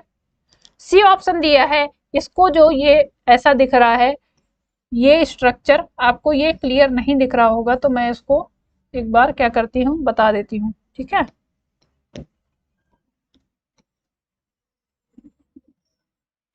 देखिए एक ये क्या है, बाहर से एक वॉल है राउंड फिगर। ठीक है, उसके बाद इसके अंदर ये स्ट्रक्चर प्रेजेंट है, ये प्रेजेंट है, इसको क्या बोलेंगे? ये प्रेजेंट है, इसको क्या बोलेंगे? और जो इसमें जो ये क्या प्रेजेंट है इसको क्या बोलेंगे? तो चलिए बताएंगे क्या होगा किसके लिए right answer. Option number first दिया है, फर्स्ट है सिस्ट वॉल। उसके बाद क्या बी है, उसको हम न्यूक्लियस बोलेंगे। सी दिया है ग्लाइकोजन ग्रेन्यूल्स, एंड डी दिया है क्रोमैटिड बार। फर्स्ट ऑप्शन दिया है बी ऑप्शन के लिए न्यूक्लियस, उसके बाद सिस्ट वॉल। सी ऑप्शन दिया है glycogen granules, and D option है क्रोमैटिड बार। अगेन सी ऑप्शन में दिया है, देखिए ए के लिए दिया है सिस्ट वॉल, बी के लिए दिया है न्यूक्लियस, सी के लिए दिया है क्रोमैटिड बार, एंड डी के लिए दिया है ग्लाइकोजन ग्रेन्यूल। ऐसे ही लास्ट ऑप्शन दिया है सिस्ट वॉल, बी ऑप्शन दिया है न्यूक्लियस, ग्लाइकोजन ग्रेन्यूल्स एंड क्रोमैटोइड बार। तो आपको बताना है कौन सा ऑप्शन इसमें सही होगा, एग्जैक्ट क्या होगा। ये किसके लिए दिया है? एक सिस्टिक स्टेज दी है, एंट अमीबा हिस्टोलिटिका की। तो आपको बताना है कि किसके लिए कौन सा सही होगा। फर्स्ट जो ये दिया है इसको हम क्या बोलते हैं, उसके बाद इसको क्या बोलेंगे। ये जो स्ट्रक्चर दिखाई दे रहा है सी, देखिए मैं आपको मार्क किए दे रही हूं,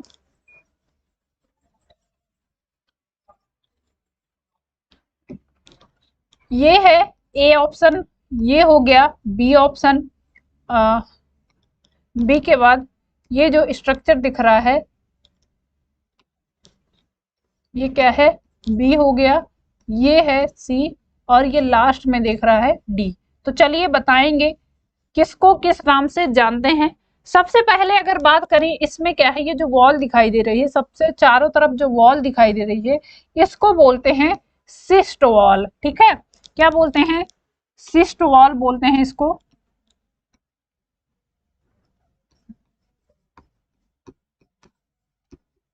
ये हो गई क्या, सिस्ट वॉल। बी की बात करें तो इसको क्या है, सब लोग जानते हैं इसको, न्यूक्लियस है ये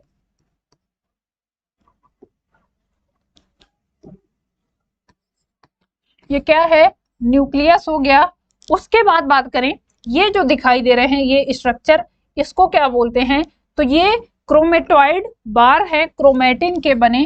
ठीक है, क्रोमेटॉइड बार बोलेंगे इसको। और डी ऑप्शन की बात करें, यहाँ पर जो ये क्या दिखाई दे रहा है, जेली के जैसी संरचना दिखाई दे रही है, या फिर कहें द्रव जो दिखाई दे रहा है, इसको क्या बोलते हैं, तो इसको बोलते हैं ग्लाइकोजन ग्रेन्यूल्स।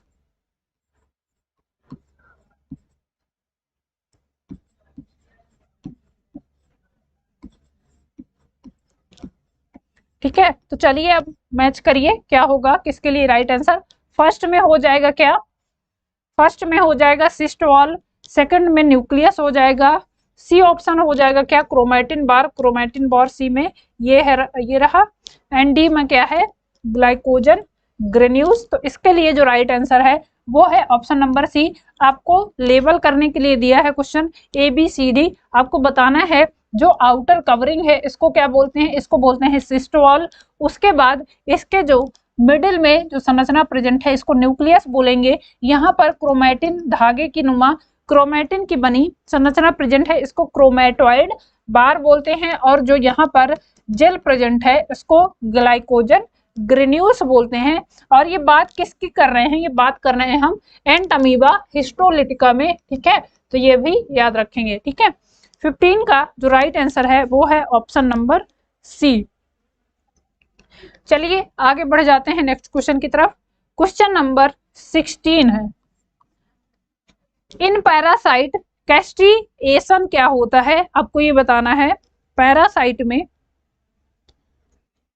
कैस्ट्रिएशन क्या है, ऑप्शन दिया है first gonads of the host degenerate, B option दिया है size of the gonad of the host increases, C option है no change in the gonads of the host, and D option दिया है gonads of the parasite degenerates. अब आपको बताना है कि कौन सा ऑप्शन होगा। पैरासाइट में कैस्ट्रिएशन को क्या बोलेंगे, किससे हम डिफाइन करते हैं। तो देखिए इसमें क्या है, अगर किसी भी पैरासाइट में क्या होते हैं, जो गोनाइड्स हैं वो डिजेनरेट होते हैं तो उसको हम बोलते हैं कैस्ट्रिएशन। ये टर्म याद रखेंगे, पूछा गया क्वेश्चन है, कैस्ट्रिएशन पूछा जाएगा आपसे, सीधा सीधा पूछ लेगा कैस्ट्रिएशन को आप कैसे डिफाइन करोगे, तो आप बताओगे किसी भी पैरासाइट की बॉडी में क्या है, अगर कहीं गोनाइड्स डिजेनरेट हो गए तो उसको हम क्या बोलेंगे, कैस्ट्रिएशन बोलेंगे। ठीक है, तो इसके लिए जो राइट आंसर है वो है ऑप्शन नंबर ए। बढ़ते हैं नेक्स्ट क्वेश्चन की तरफ। क्वेश्चन नंबर 16 देखते हैं, multi cellular animals that exhibited cellular level organisation are. Multi cellular animals के बारे में पूछा है जिनमें क्या है, सेलुलर लेवल का ऑर्गेनाइजेशन देखने नहीं मिलता है। आपको वो बताना है, प्रोटोजोअन्स हैं, मेटाजोअन्स हैं, प्रोटोजोअन्स हैं, मेटाजोअन्स हैं, यूमेटाजोअन्स हैं एंड पैराजोअन्स हैं। तो आपको बताना है कि इनमें से कौन से ऐसे ऑर्गेनिजम्स हैं जिनमें से एग्जिबिट करता है सेलुलर लेवल का जो सेल ऑर्गेनाइजेशन देखने को मिलता है। कौन से ऑर्गेनिजम्स हैं, प्रोटोजोअन्स हैं, मेटाजोअन्स हैं, यूमेटोजोअन्स हैं या फिर पैराजोअन्स हैं। तो इसमें कौन से हैं, पैराजोअन्स में क्या होता है, सेलुलर लेवल का जो बॉडी ऑर्गेनाइजेशन है वो एग्जिबिटेड करता है। ठीक है, याद रखेंगे।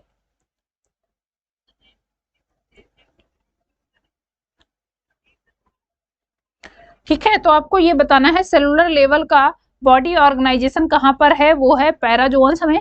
पैराजोअन्स की बात करें तो इनमें क्या होता है, ये छोटे एनिमल्स हैं और बेसिकली कहें कि सेल के बने होते हैं, छोटी छोटी सेल से बने होते हैं, तो इसको हम बोलेंगे पैराजोअन्स में।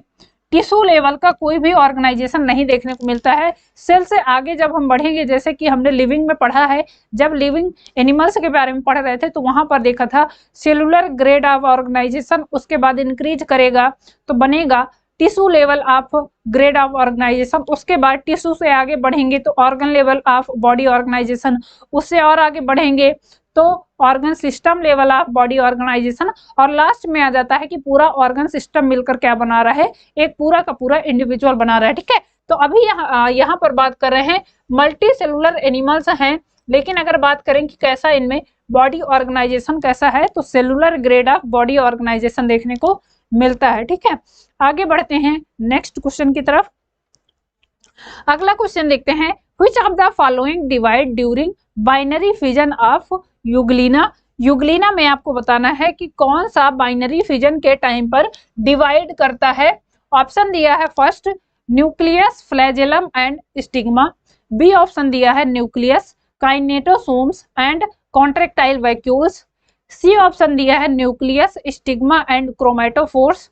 एंड डी ऑप्शन दिया है न्यूक्लियस, काइनेटोसोम एंड क्रोमेटोफोर। तो आपको बताना है यूग्लिना के केस में कि कब क्या है, बेसिकली किसके रेफरेंस में पूछ रहे हैं, जब बाइनरी फिजन होता है यूग्लिना में तो कौन सा डिवीजन होता है, इनमें से कौन कौन से स्ट्रक्चर हैं जो डिवाइड करते हैं यूग्लिना में। ठीक है, चलिए बताएंगे। तो देखिए इसमें बात करें कौन कौन से स्ट्रक्चर डिवाइड होते हैं ड्यूरिंग बाइनरी फिजन, उसमें होता है न्यूक्लियस, काइनेटोसोम होता है और क्रोमेटोफोर होता है। ठीक है, याद रखेंगे कौन कौन से स्ट्रक्चर हैं जो बाइनरी फिजन में इन्वॉल्व होते हैं। डिवीजन में बाइनरी फिजन की बात करें, एसेक्सुअल रिप्रोडक्शन जब होता है, या फिर हम बात करें वेजिटेटिव रिप्रोडक्शन की, वेजिटेटिव रिप्रोडक्शन ज्यादा सही रहेगा। ठीक है, उसमें आता है क्या, बाइनरी फिजन। और बाइनरी फिजन में कौन से स्ट्रक्चर हैं जो यूग्लिना की बॉडी में इन्वॉल्व होते हैं डिवीजन में, तो वो उसका न्यूक्लियस होता है, काइनेटोसोम्स होते हैं और क्रोमेटोफोर्स होते हैं। तो याद रखेंगे। ठीक है, चलिए आगे बढ़ जाते हैं नेक्स्ट क्वेश्चन की तरफ। क्वेश्चन नंबर 19 ये देखते हैं, which of the following stages of Plasmodium are commonly found both in human being and mosquito in its life cycle. आपको बताना है कि प्लाज्मोडियम की कौन सी एक ऐसी स्टेज है जो ह्यूमंस में और मॉस्किटो में दोनों में देखने को मिलती है। ऑप्शन नंबर फर्स्ट दिया है sporozoites and gametes. B option दिया है गैमीटोसिस्ट एंड गैमीट्स। सी ऑप्शन दिया है गैमीटोसिस्ट एंड स्पोरोजॉइट्स।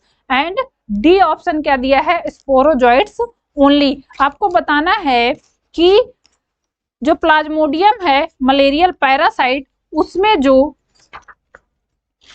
उसमें कौन सी एक स्टेज होती है जो किसके किसके बीच में प्रेजेंट है, ह्यूमंस में भी देखने को मिलेगी और कहां पर, मॉस्किटो के अंदर भी देखने को मिलेगी। चलिए बताएंगे क्या होगा इसके लिए right answer.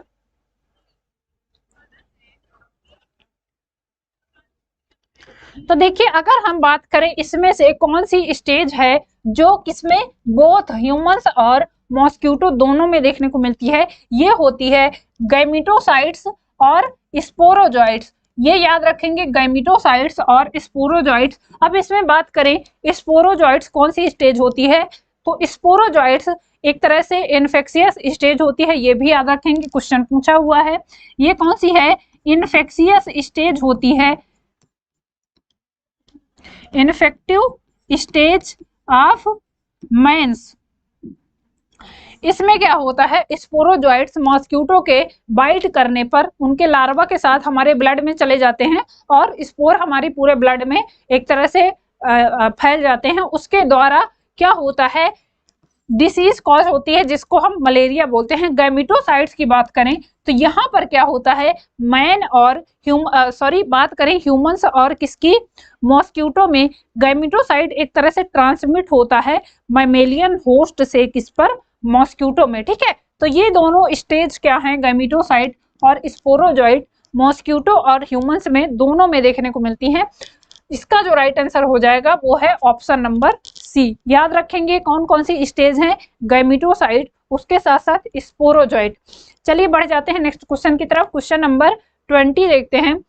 Digenetic साइटोजोइट parasite is, इनमें से आपको बताना है कौन सा एक पैरासाइट है जो डाइजेनेटिक है। डाइजेनेटिक मतलब अपनी लाइफ साइकिल को 2 बार कंप्लीट करता है। प्लाज्मोडियम है, वाउचेरिया है, एंटमीबा है या फिर नोसेमा है। आपको बताना है कि इनमें से कौन सा पैरासाइट है जो कैसा है, डाइजेनेटिक पैरासाइट है। डाइजेनेटिक मतलब होता है 2 होस्ट पर अपनी लाइफ को एक तरह से अपनी लाइफ साइकिल कंप्लीट करने वाला। तो बताएंगे इनमें से कौन सा डाइजेनेटिक पैरासाइट है। डाइजेनेटिक का मतलब मैंने बता दिया, कितने, 2 होस्ट पर अपनी, इस पे क्या होंगे, 2 होस्ट पर अपनी लाइफ साइकिल को कंप्लीट करेगा। यदि एक होस्ट पर कोई पैरासाइट अपनी लाइफ साइकिल कंप्लीट करता है तो उसको हम बोलते हैं मोनोजेनेटिक। यदि 2 होस्ट पर करता है तो उसको हम कहेंगे डाइजेनेटिक। तो इसमें देखिए हमने पढ़ा अभी, जो प्लाज्मोडियम है ये डाइजेनेटिक होता है। कैसे, एक तो इसका जो प्राइमरी होस्ट होता है, अगर बात करें प्राइमरी होस्ट कौन सा होता है, बताएंगे प्राइमरी होस्ट कौन सा है, वो होता है एनाफिलीज,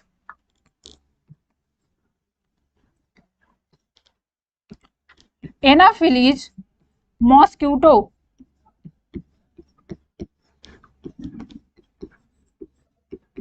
ये क्या है, इसका प्राइमरी होस्ट होता है। और बात करें इसके सेकेंडरी होस्ट की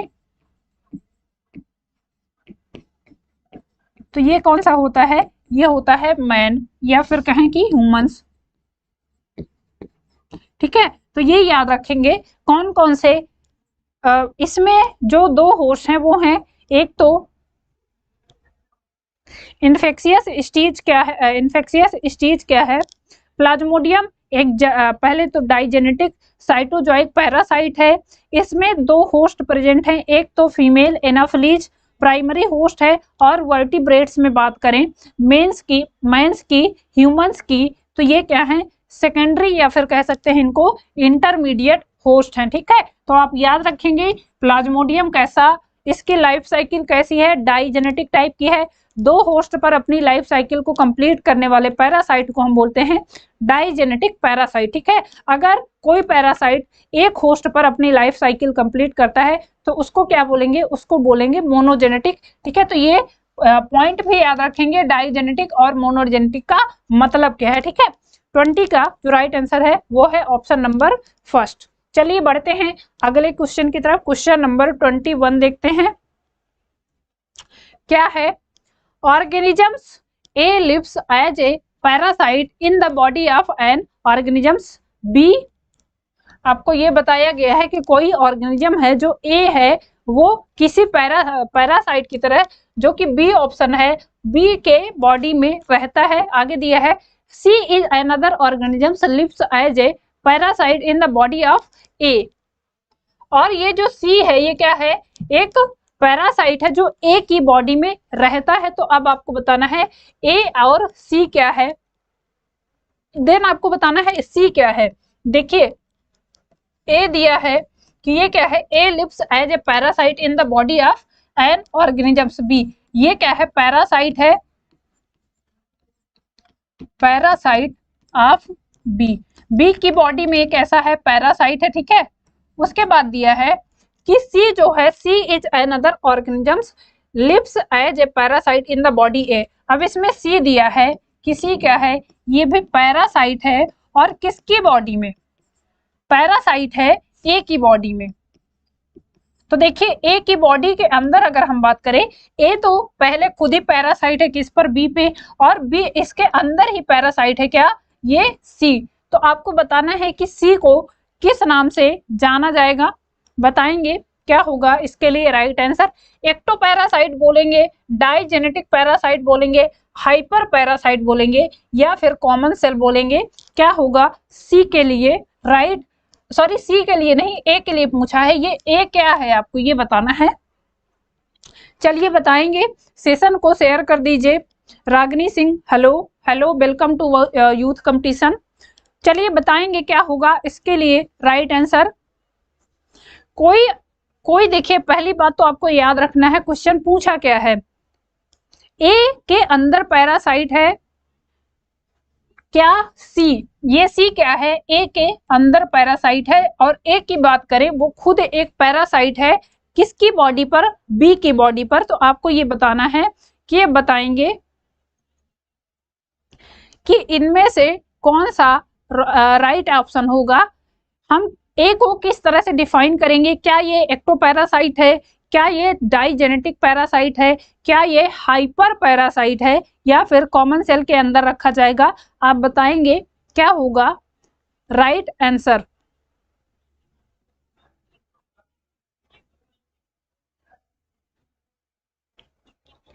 तो देखिए इसके बारे में जो बात है वो है, इसको हम क्या बोलेंगे, इसको बोलते हैं हाइपर पैरासाइट। ऐसे पैरासाइट जो खुद किसी पर डिपेंड है और उनके अंदर भी पैरासाइट है, मतलब कि जैसे हम अगर अपनी बात कर लें, हम किसी पर डिपेंड है लेकिन हमारे अंदर भी कोई पैरासाइट है, उसको हम क्या बोलते हैं, उसको बोलते हैं हाइपर पैरासाइट। इस पे आपको ध्यान देके पढ़ने वाली चीज है। ए क्या है, देखिए ए खुद ही एक पैरासाइट है किसके ऊपर, ए खुद पैरासाइट है बी पर, और बात करें ए पर भी पैरासाइट कौन सा है, सी है। तो आपको ए के बारे में बताना है कि ए क्या है, इसको हम बोलेंगे हाइपर पैरासाइट। ए एक ऐसा पैरासाइट जो अनदर पैरासाइट पर लिविंग करता है, या कहें कि मोस्ट जो कॉमन एग्जांपल्स हैं इसके, इंसेक्ट, जैसे कि इंसेक्ट अपने ही एग पर निर्भर होते हैं या अपने ही एग में पैरासाइट होते हैं, उनकी बात करें, इनको हम किस नाम से जानते हैं, इनको बोलते हैं हाइपर पैरासाइट। ठीक है, इंपॉर्टेंट क्वेश्चन है, थोड़ा सा घुमा कर पूछा है, तो आप ध्यान से पढ़ेंगे उसके बाद टिक करेंगे। ठीक है, चलिए बढ़ते हैं आगे नेक्स्ट क्वेश्चन की तरफ। क्वेश्चन नंबर 22 देखते हैं। Transformation of merozoites of Plasmodium into gametocytes takes place when the erythrocytes are in. आपको बताना है transformation of merozoites of Plasmodium into gametocytes takes place when the erythrocytes are in liver, kidney, bone marrow या फिर lymph।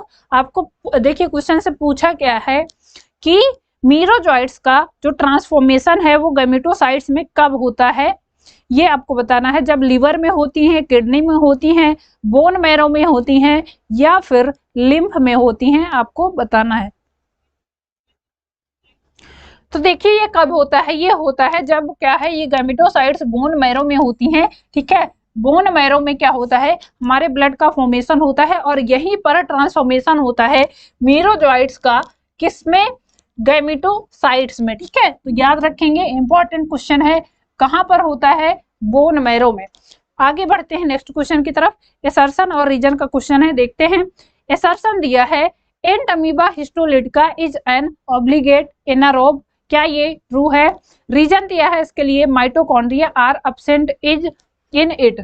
देखिए reason sorry assertion दिया है कि Entamoeba histolytica एक एनारोबिक है, इसमें क्या है, एक ऑब्लिगेट एनारोब है, मतलब कि ऑब्लिगेट एक तरह से विशेष रूप से ये एनारोबिक रेस्पिरेशन को शो करता है, और इसका रीजन दिया है कि mitochondria are absent in, mitochondria इसमें प्रेजेंट नहीं होती है। अब आपको बताना है कि क्या होगा राइट आंसर।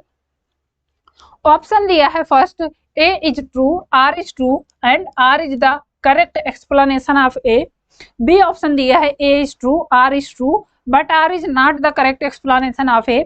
सी ऑप्शन दिया है A is true but R is false, and D option दिया है A is false but R is true. आपको बताना है एसर्शन और रीजन में से कौन सा सही है? क्या एसर्शन सही है और जो रीजन दिया है क्या वो सही है?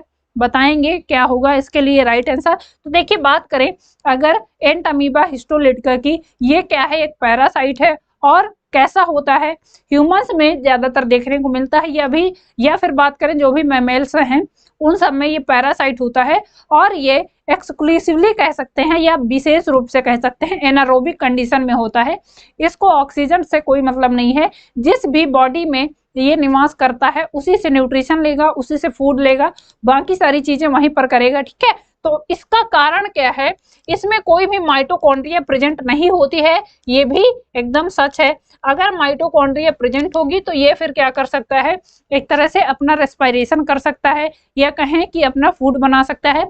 क्योंकि इसमें कोई माइटोकॉन्ड्रिया प्रेजेंट नहीं है इसलिए ये एनारोब कंडीशन में रखा गया है। ठीक है, तो इसके लिए जो राइट आंसर है कि असर्शन भी सही है, रीजन भी सही है और जो रीजन दिया है वो असर्शन के लिए एग्जैक्ट एक्सप्लेनेशन है। ठीक है, चलिए बढ़ते हैं आगे नेक्स्ट क्वेश्चन की तरफ। क्वेश्चन नंबर 24 है, एक्टिनोफाइरिसिस has lobopodia, filopodia, रेटिकुलोपोडिया and last में दिया है हेलियोपोडिया। ये क्या है आपको बताना है। एक्टिनोफाइरिस क्या है? इसको किस नाम से जानते हैं या इसको कहेंगे इसमें क्या प्रेजेंट होती हैं?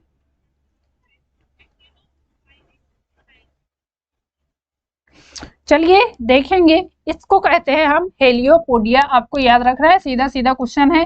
क्या है आपसे ऐसे ही क्वेश्चन पूछा गया है, क्या है एक्टिनोफाइरिस, तो आप बता देंगे हेलियोपोडिया। ठीक है, चलिए आगे बढ़ते हैं।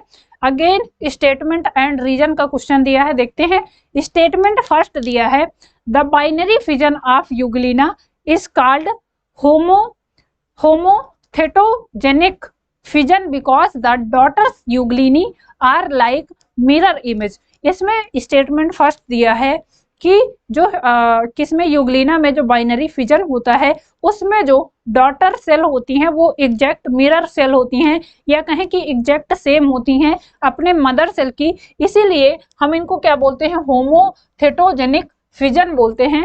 इसका स्टेटमेंट सेकंड दिया है, binary fission in Paramecium is known as perkinetal fission because it occurs at right angles to the kinetics. आपको ये बताना है इनमें से कौन सा सही है बाइनरी फिजन। एक तो दिया है पैरामीशियम में और एक दिया है यूग्लिना के बारे में। ऑप्शन दिया है both statement first and statement second are true. B option दिया है both statement first and statement second are false. C option दिया है statement first is true but statement second is false. And D option दिया है statement first is false but statement second is true. तो चलिए बताएंगे क्या होगा इसके लिए राइट आंसर। क्या यूग्लिना के लिए जो स्टेटमेंट फर्स्ट दिया गया है बाइनरी फिजन के लिए क्या वो सही है, और या फिर जो स्टेटमेंट दिया है पैरामीशियम के बाइनरी फिजन के लिए क्या वो सही है? आपको बताना है इनमें से क्या होगा राइट आंसर।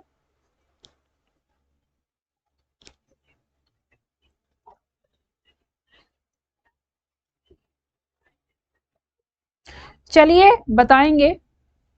तो देखिए इसमें आपको ध्यान क्या रखना है, जो यूग्लिना है उसमें जो फिजन होता है या फिर कहें बाइनरी फिजन होता है वो कैसा होता है? लॉन्गिट्यूडनल होता है। लॉन्गिट्यूडनल का मतलब जैसे कि मान लीजिए ये यूग्लिना है तो इसमें ऐसे होता है, ये होता है लॉन्गिट्यूडनल। और इसमें आप ये नहीं कह सकते हो एग्जैक्ट मिरर इस इमेज देखने को मिलेगी, ऐसा नहीं होता है। बाइनरी फिजन क्या होगा, आपको ऐसा जरूरी नहीं कि जैसी डॉटर सेल है वैसी मदर सेल हो, एग्जैक्ट हो। ठीक है, तो ये हम नहीं कह सकते हैं। तो इसके लिए जो राइट आंसर है कि स्टेटमेंट फर्स्ट क्या है? गलत है, बट स्टेटमेंट सेकंड ट्रू है। पैरामीशियम के लिए जो बाइनरी फिजन दिया है वो ऐसा ही होता है, ट्रू है। ठीक है, तो ये याद रखेंगे। चलिए आगे बढ़ जाते हैं नेक्स्ट क्वेश्चन की तरफ। क्वेश्चन नंबर 26 है, देखते हैं। In which body part of female Anopheles mosquito gametes of parasite Plasmodium fertilise and develop. आपको बताना है फीमेल एनाफिलीज के कौन से बॉडी पार्ट में प्लाज्मोडियम के क्या है गैमीट एक तरह से क्या होते हैं, डेवलप होते हैं। सलाइवरी ग्लैंड में है, रेक्टम में है, आरबीसी में है, या फिर उनके गट में होते हैं।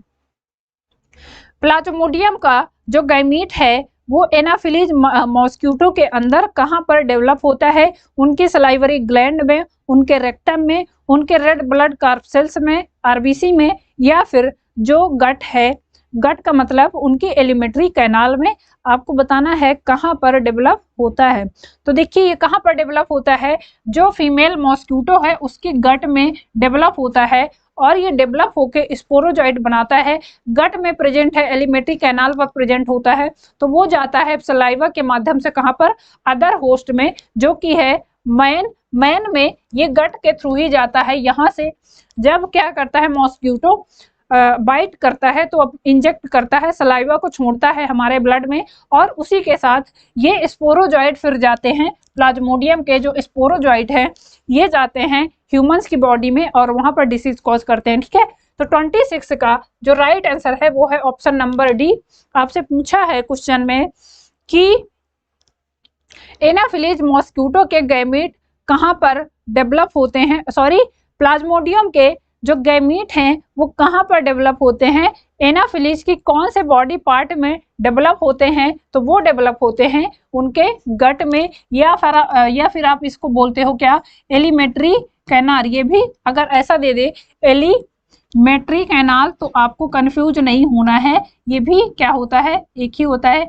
एलिमेंट्री कैनाल दे दे या फिर गट दे दे, ठीक है, तो याद रखेंगे इसी के थ्रू डेवलप होगा और यहीं से फिर जाता है वो कहाँ पर, सेकेंड जो बॉडी होस्ट है, सेकेंडरी होस्ट जो कि है ह्यूमंस, वहां पर जाता है। चलिए बढ़ते हैं नेक्स्ट क्वेश्चन की तरफ। क्वेश्चन नंबर 27 है, match the following to effect of parasite on host. आपको बताना है पैरासाइट और इनके क्या इफेक्ट होते हैं होस्ट पर। देखते हैं पैरासाइट, देखिए दिए हैं सेकुलिना दिया है, लार्वा ऑफ फैसियोला दिया है, सी ऑप्शन दिया है प्लाज्मोडियम, एंड डी ऑप्शन दिया है फैसियोला हिपैटिका। ये क्या है, पैरासाइट हैं, इसके क्या इफेक्ट होते हैं, इफेक्ट ऑन होस्ट। ये दिया है इफेक्ट ऑन होस्ट, दिया है हाइपरट्रॉफी, हाइपरप्लेसिया, पैरासाइट कैस्ट्रिएशन एंड गिनेटिज्म। ये दिया है किसके रेफरेंस में, जो होस्ट है उस पे क्या इफेक्ट पड़ता है इन पैरासाइट का। अब दिया है होस्ट इफेक्टेड, होस्ट किससे कौन सा होस्ट इनसे इफेक्ट होता है, सीप किससे इफेक्ट होता है, स्नेल किससे इफेक्ट होता है, कैरकीनस किससे इफेक्ट होता है, और मैन से कौन इफेक्ट होता है। तो चलिए बताएंगे क्या होगा, इसके लिए राइट आंसर मैच करेंगे, देखेंगे कौन सा पैरासाइट किसके द्वारा इफेक्ट होता है। सबसे पहले बात करते हैं एक एक पैरासाइट की कि किसका इफेक्ट होता है होस्ट पर और कौन सा होस्ट है जो इससे इफेक्टेड होता है। चलिए देखते हैं। तो देखिए जो सेकुलिना है उसकी अगर बात करें वो किसको इफेक्ट करता है, ये इफेक्ट करता है किसको, पैरासाइट कैस्ट्रिएशन होता है इसके द्वारा। ठीक है, ये हो गया, ये याद रखेंगे पैरासिटिक कैस्ट्रिएशन। और बात करें ये सेकुलिना से इफेक्ट कौन सा होस्ट होता है, कौन सा होस्ट इससे क्या होता है इफेक्ट होता है, तो ये होता है कौन सा, कैरनिकस, ये हो जाएगा इसके लिए। ठीक है, कैरनिकस हो गया। लार्वा ऑफ फैसियोला की बात करें, लार्वा ऑफ फैसियोला ये कौन से होस्ट को इफेक्ट करता है, कैसे, ये करता है गाइगिनेटिज्म। और अगर बात करें किसको इफेक्ट करता है तो ये लार्वा ऑफ फैसियोला किसको इफेक्ट करता है, स्नेल को इफेक्ट करता है। ठीक है, उसके बाद प्लाज्मोडियम की बात करें, प्लाज्मोडियम का काम क्या है, हाइपरट्रॉफी। हाइपर का मतलब बढ़ा देना, ट्रॉफी को मतलब कि जो ह्यूमन की बॉडी है, कोई भी होस्ट है उसकी ट्रॉफी को एकदम से बढ़ा देना, ये काम होता है। और ये इफेक्ट किसको करता है, प्लाज्मोडियम। तो प्लाज्मोडियम की बात करें ये मैन को इफेक्ट करता है, मैन में जो डिसीज कॉज करता है मलेरिया उसको इफेक्ट करता है। लास्ट में बचा फैसियोला हिपैटिका, तो इसको कहते हैं हाइपरप्लेसिया। ठीक है, हाइपरप्लेसिया, और इसका काम क्या है, ये किसको इफेक्ट करता है, ये करता है सीप को। सीप में लिवर फ्लूक हो गया या फिर बाकी ऐसी बीमारियां ये कॉज करता है फैसियोला हिपैटिका। ठीक है, तो चलिए मैच करते हैं। फर्स्ट के लिए थर्ड हो जाएगा, फर्स्ट के लिए थर्ड, और थर्ड के साथ साथ कौन सा है, आर। ठीक है, सेकंड के लिए बात करें, सेकंड के लिए फोर्थ हो जाएगा, सेकंड के लिए फोर्थ, सेकंड के लिए फोर्थ ये है, और फोर्थ के बाद क्या है इसमें, क्यू हो जाएगा। उसके बाद बात करें प्लाज्मोडियम की, सी के लिए फर्स्ट और एस हो जाएगा, एंड डी के लिए क्या है, डी के लिए सेकंड और क्यू। इसके लिए जो राइट आंसर है वो है ऑप्शन नंबर सी। अच्छा क्वेश्चन है, ध्यान से पढ़ेंगे।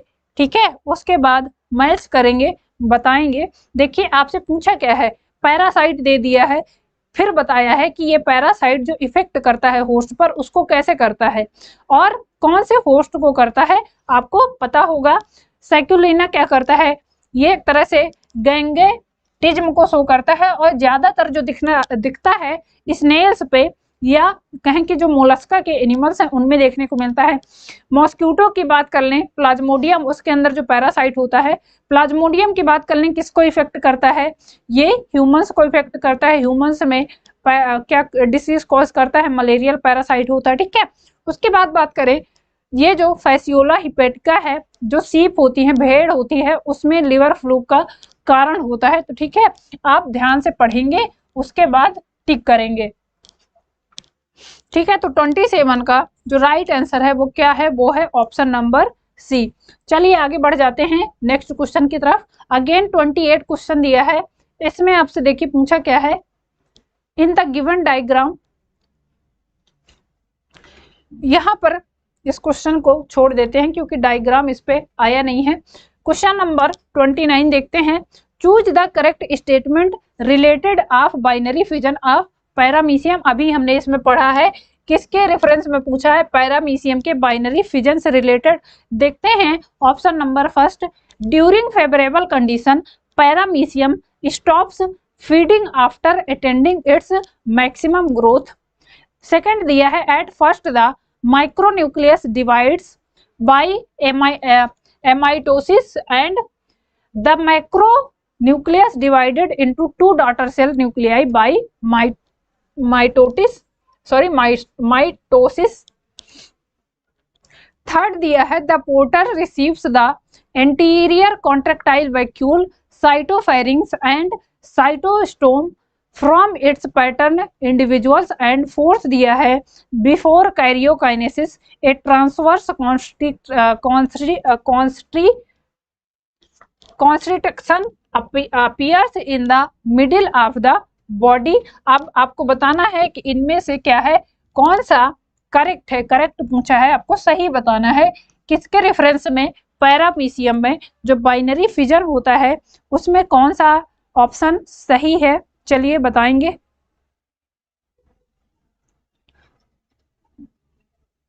ऑप्शन दिया है, देखिए first except, fourth all are correct, चौथा गलत है, उसके अलावा सारे सही हैं। बी ऑप्शन दिया है कि except second all are correct, केवल सेकंड गलत है, बाकी सही सही है। Except second and fourth all are correct, इसमें दिया है सी में कि केवल 2 और चौथा गलत है, बाकी सारे सही हैं।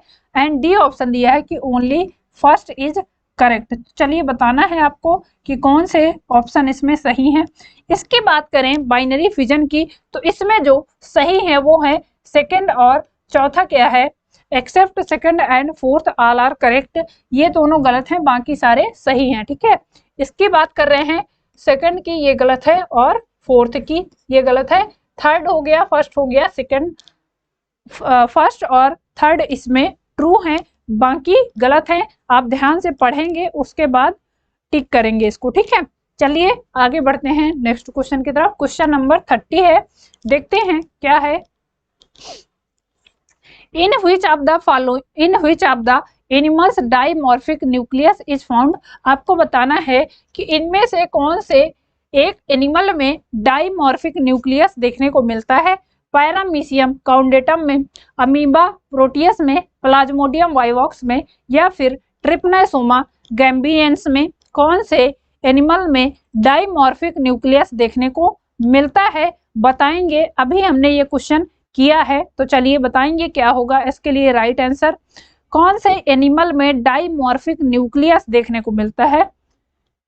इसमें जो डाइमॉर्फिक न्यूक्लियस देखने को मिलता है वो अभी हमने डिस्कस किया, किसमें देखने को मिलता है?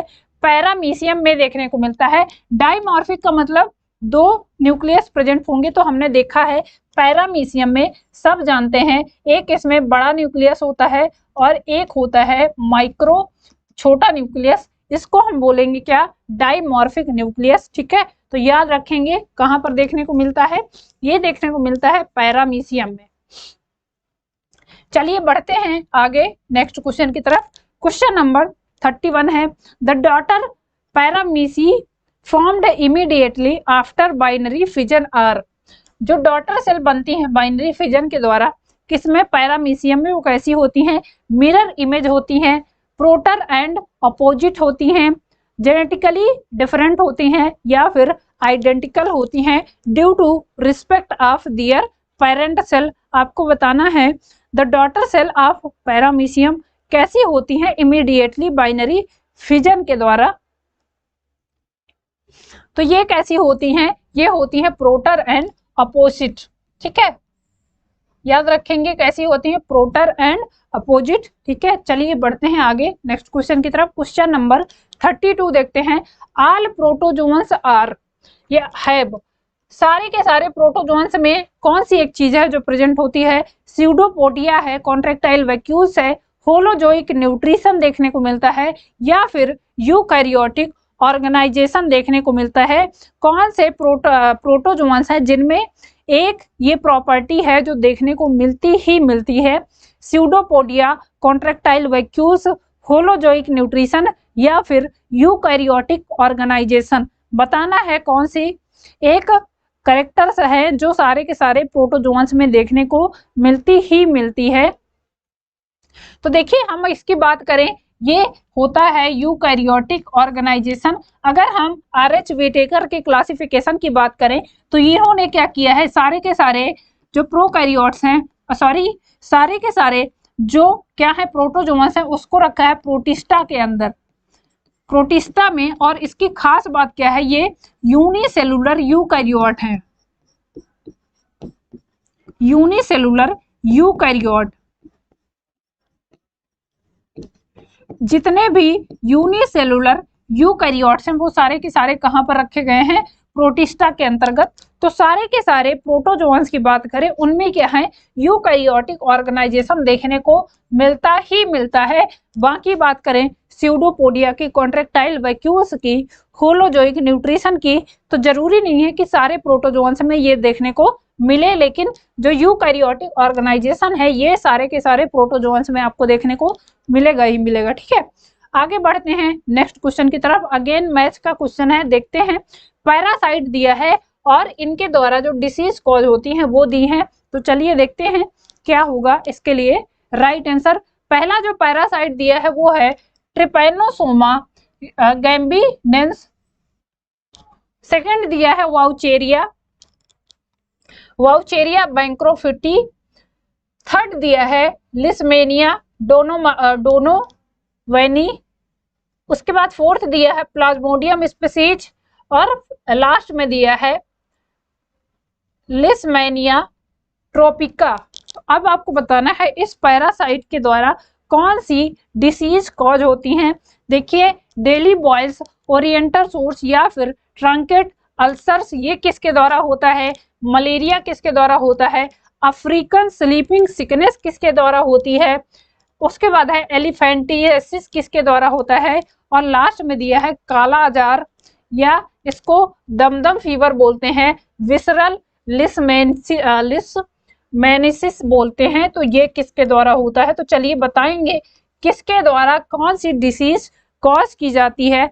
ये पैरासाइट एक साइड दिए हैं और दूसरे साइड आपको उनसे होने वाली डिसीज दी हैं। तो चलिए मैच करते हैं किससे कौन सी डिसीज होती है, देखते हैं।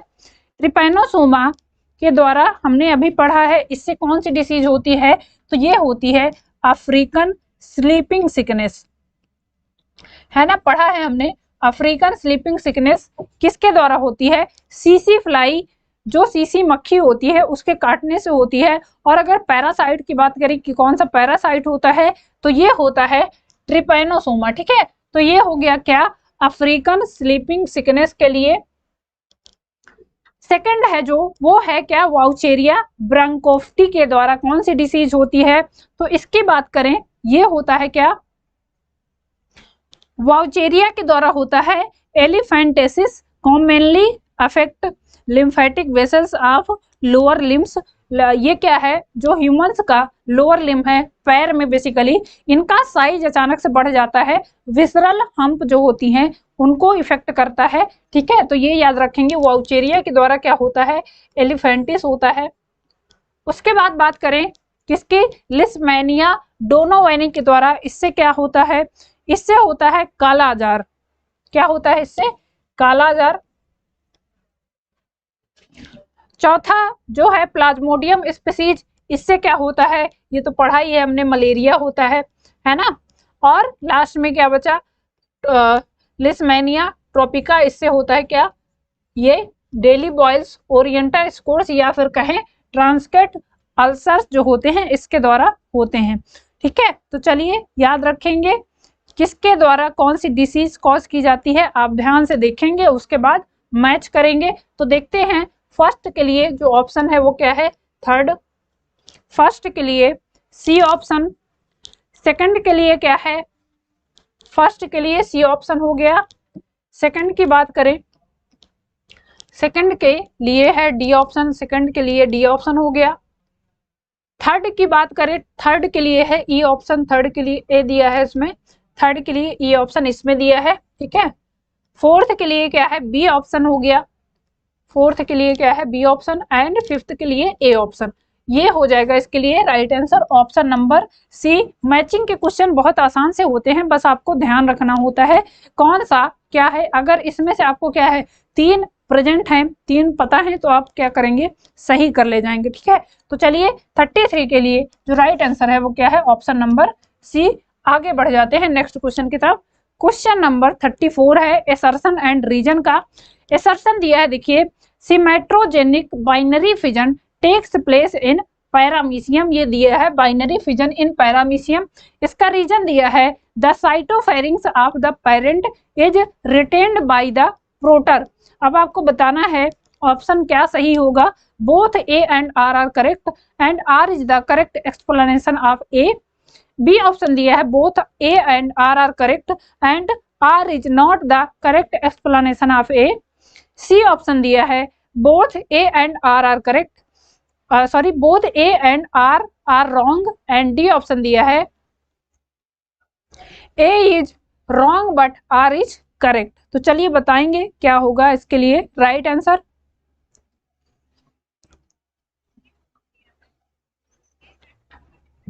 इसमें पूछा है आपसे कि पैरामीशियम में कौन सा बाइनरी फिजन होता है, आपको ये बताना है।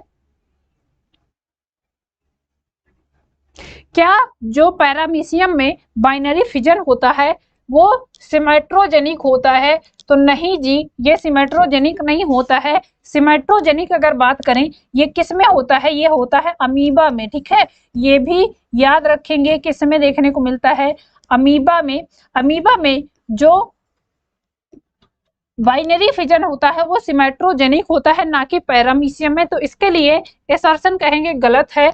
रीजन की बात करें ये सही है, the cytopharynges of the parent is retained by the proter, ये हमने पढ़ा है पैरामीशियम के केस में ये ट्रू है, ठीक है। तो इसके लिए असर्शन जो दिया है वो गलत है, बट इसका जो रीजन दिया है वो एकदम करेक्ट है, ठीक है। चलिए बढ़ते हैं आगे। अगेन मैच का क्वेश्चन है, इसको देखते हैं, ठीक है। इस सीरीज का लास्ट क्वेश्चन देखते हैं क्या होगा इसके लिए right answer. Match the following relatable to evolution of pseudopodia. Pseudopodia का इवोल्यूशन कैसे हुआ है उससे रिलेटेड क्वेश्चन है। लोकोपोडिया क्या है, फिलोपोडिया क्या है, रेटिकुलोपोडिया क्या है, और एक्जोपोडिया क्या है, आपको बताना है। लिस्ट सेकंड दी है इसमें, नेट लाइक स्ट्रक्चर, सन रे like structure, blunt figure like structure, और लास्ट में दिया है फिम्बर लाइक स्ट्रक्चर।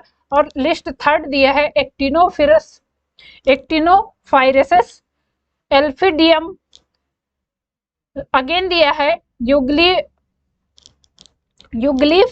यूग्लियाफाई और लास्ट में दिया है एंटमीबा। तो आपको बताना है कि जो स्यूडोपोडिया का इवोल्यूशन हुआ है वो कैसे कैसे हुआ है, लोकोपोडिया कैसे थे, फिलोपोडिया कैसे थे, उसके बाद बात करें रेटिकुलोपोडिया कैसे थे, और लास्ट में बात करें एक्जोपोडिया कैसे थे। तो चलिए देखते हैं क्या होगा इसके लिए राइट आंसर। तो देखिए अगर हम इसमें बात करें क्या लोकोपोडिया की इनका स्ट्रक्चर कैसा था, तो ये कैसा था, ये ब्लंट के समान स्ट्रक्चर था इनका, ठीक है, ये ब्लंट लाइक स्ट्रक्चर थे। और ये प्रेजेंट कहाँ पर हैं, ये प्रेजेंट थे एंटमीबा में, ठीक है।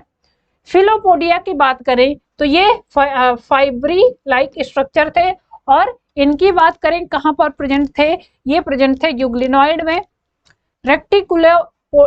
रेक्टिकुलोपोडिया की बात करें, ये कैसे थे, ये नेट के समान संरचना थी इनकी, ठीक है।